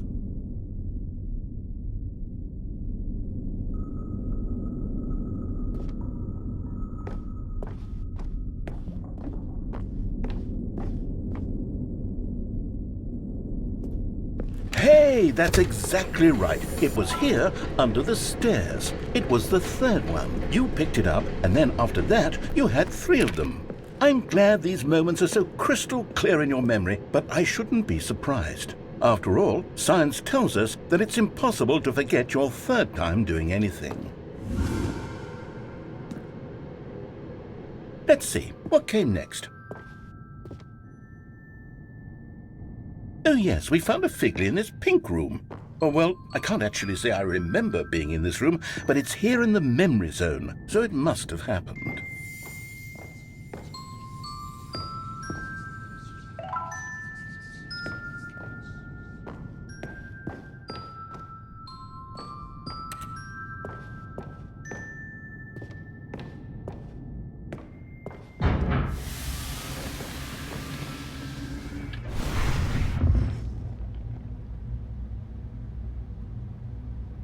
This was the 5th mini-Stan, and this one was really something special. It was behind the boss's office. I remember it so clearly. In fact, because this one is particularly special to me, I made a little video to commemorate the occasion. Enjoy.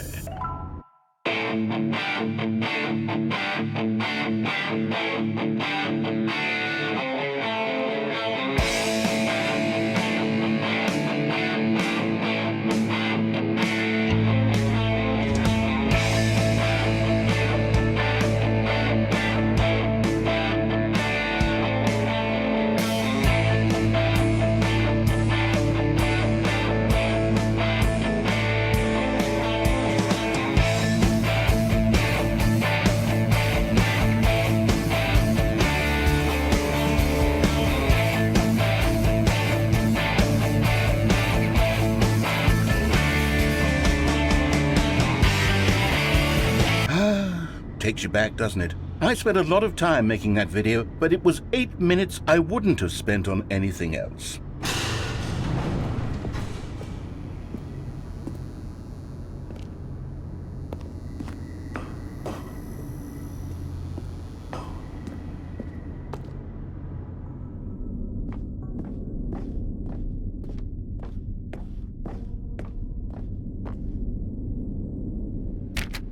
And then, Stanley, then we came to the last collectible, the final figurine, right here by the red and blue doors. This memory is the most distinct and clear in my mind, perhaps because it was the one that happened more recently than all the others.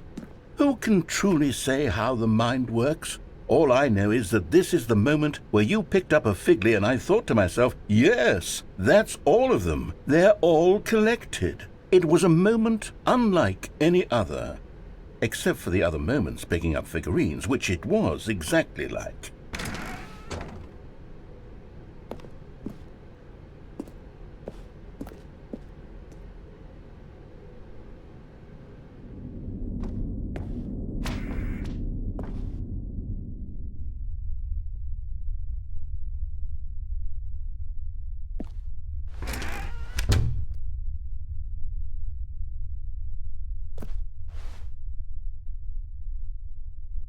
And then there was no more, because we've caught up to the present moment. Nothing left to do but move onward into the future. Goodbye, Memory Zone.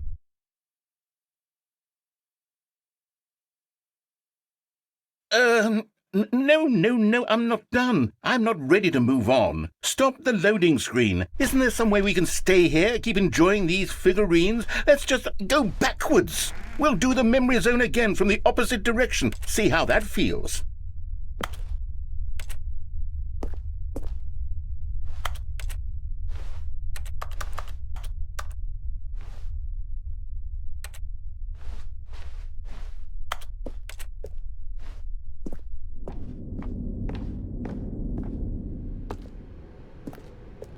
Okay, yes, the room with the red and blue doors. I remember this. I must say, of all the figurines we looked at in our initial tour of the Memory Zone, this one is the most distinct and clear in my mind. Let's keep going, I want more.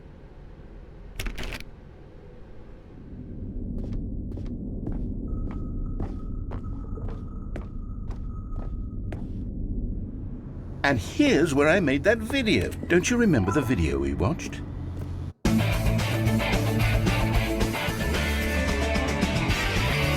Yes, I love that video.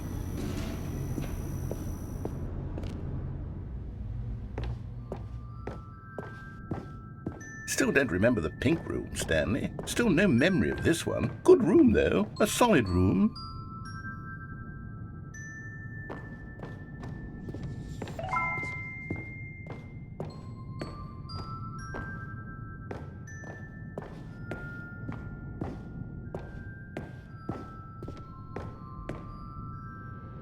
These really were a treat to hunt down. You know, if there had been any kind of reward for finding all of these, it really would have muted the intrinsic joy of collecting them. I'm very glad we resisted the temptation. Next one.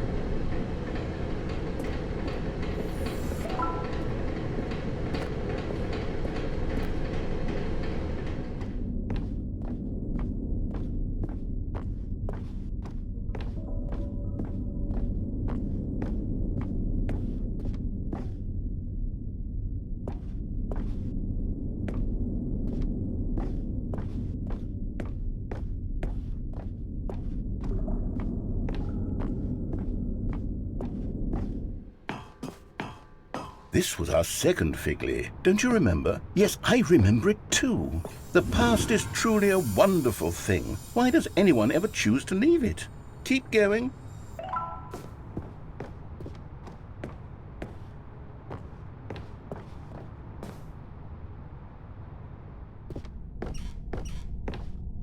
This is it, the very first one we found in the exhibit where I introduced you to the figurines. Oh, I want more memories, Stanley. I want to keep going. What else is there? What came before this?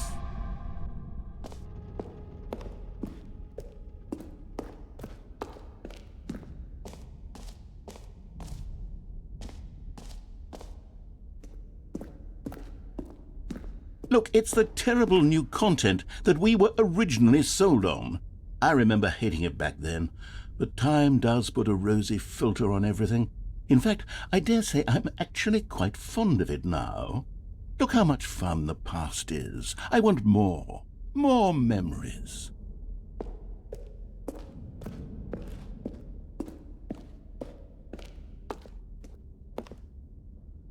Oh, yes, the two doors. Who could have forgotten that? A classic memory, this one.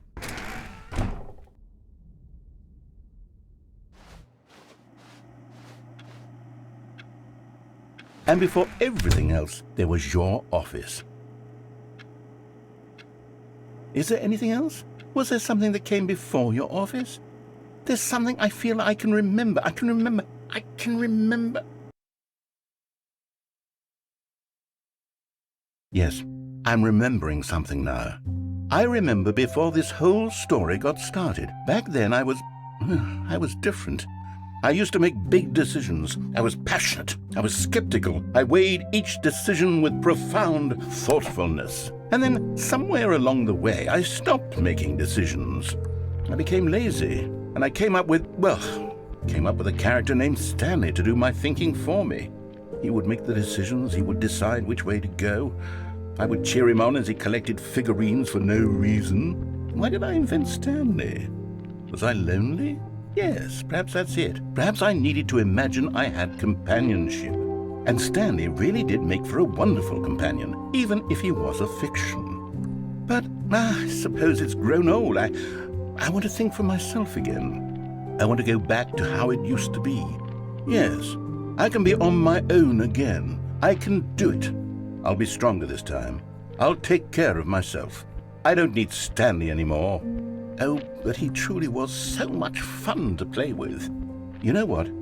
Since we're in the memory zone, how about one more good memory? Let's go back just once and give Stanley one more run of the office, and then I'll retire him for good.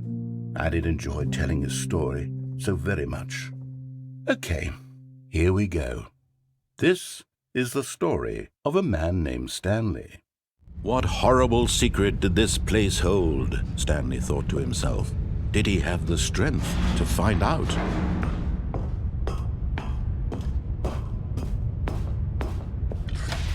Now the monitors jumped to life, their true nature revealed. Each bore the number of an employee in the building, Stanley's co-workers. The lives of so many individuals reduced to images on a screen, and Stanley, one of them, eternally monitored in this place where freedom meant nothing.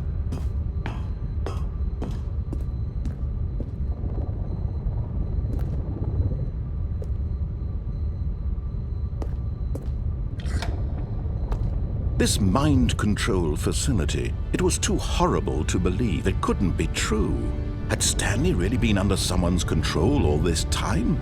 Was this the only reason he was happy with his boring job? That his emotions had been manipulated to accept it blindly? No, he refused to believe it. He couldn't accept it. His own life in someone else's control? Never! It was unthinkable, wasn't it? Was it even possible? Had he truly spent his entire life utterly blind to the world? But here was the proof, the heart of the operation. Controls labeled with emotions, happy or sad or content.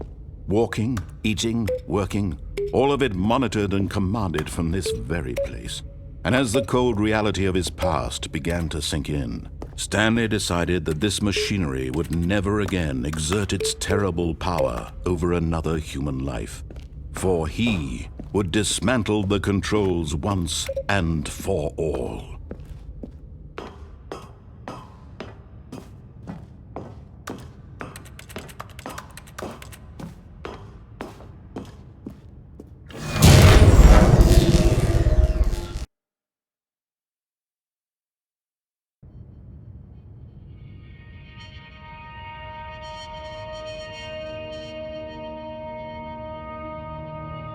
Blackness, and a rising chill of uncertainty.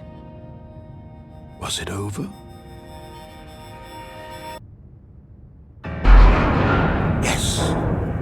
He had won. He had defeated the machine, unshackled himself from someone else's command. Freedom was mere moments away. And yet, even as the immense door slowly opened, Stanley reflected on how many puzzles still lay unsolved. Where had his co-workers gone? How had he been freed from the machine's grasp? What other mysteries did this strange building hold?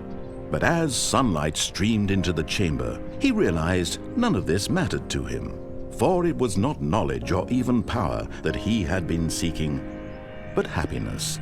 Perhaps his goal had not been to understand, but to let go. No longer would anyone tell him where to go, what to do, or how to feel. Whatever life he lives, it will be his. And that was all he needed to know. It was perhaps the only thing worth knowing. Stanley stepped through the open door.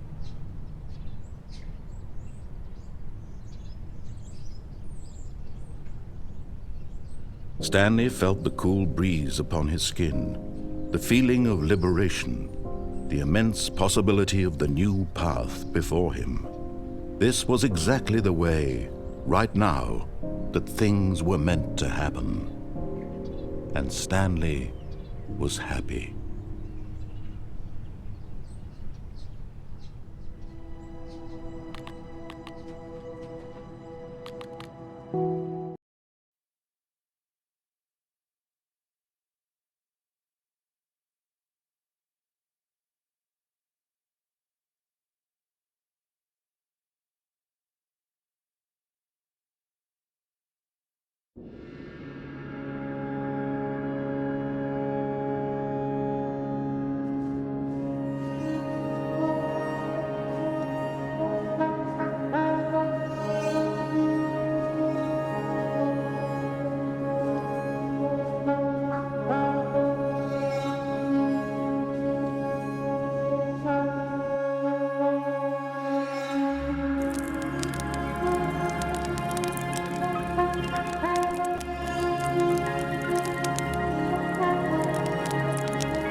Now then, I'm going to run you through some test scenarios, and you'll tell me whether or not the thing I'm showing you is a bucket. Simple enough, right?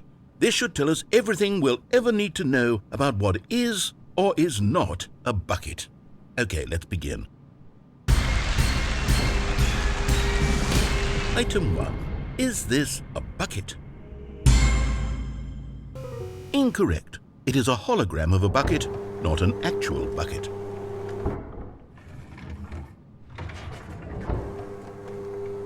Item 2. Is this a bucket? Incorrect. It is a 3D printed recreation of a bucket, not an actual bucket.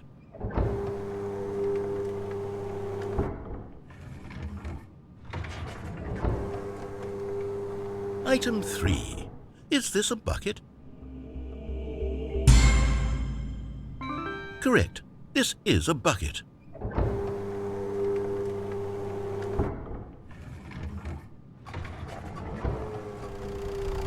Item 4. Is this a bucket? Correct. This is a tractor and not a bucket.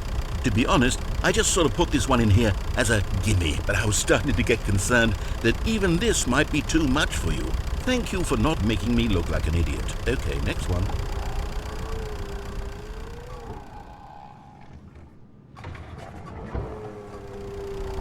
Is this a bucket? Incorrect. This is a bucket.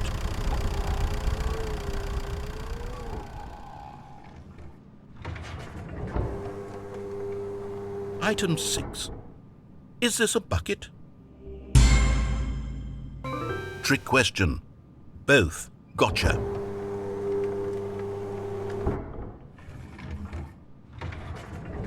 Item... Wait, hold on. I can't find the next one. Let me see. It should be around here somewhere.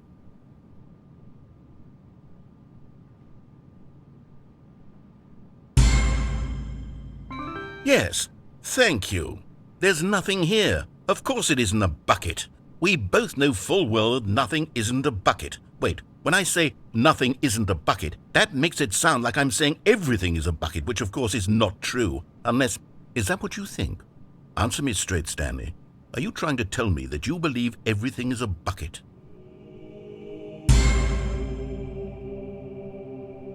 You know what? I'm too confused to even sort it out. I've lost all sense of perspective. What is a bucket? What isn't a bucket? Mere moments ago I could answer these questions with confidence, and yet now I'm somewhat adrift. Do any of us know what a bucket is? Am I a bucket? Stanley, I can't keep doing this. I'm losing myself, and myself was all I ever had to begin with. I'm afraid the bucket is threatening to tear our relationship apart. I can't have that. I'm sorry, but I'm going to erase all buckets from the game entirely. Okay, here we go.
Now here's something special. You remember that broken test achievement that got left in the game on accident? Well, I'm developing a technology to simply give you the achievement. Yes, you see, you'll come to this lever, and when you pull it, the achievement... As you can see, the machine is not working yet since... What?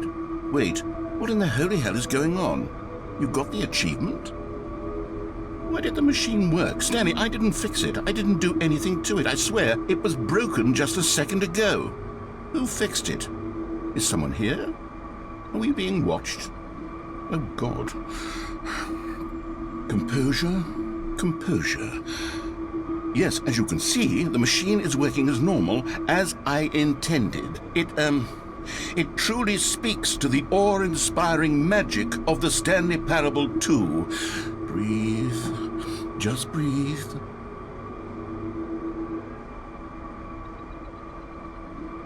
Press the teleport button to pop back up to the top and we can continue onward.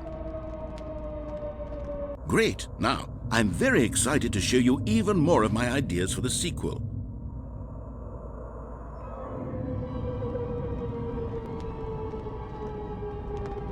Okay, and I guess we're back in the hole now. Did you really need to see it again? I don't know what else there is to say, Stanley. We know how they're geared out. Big fucking beam.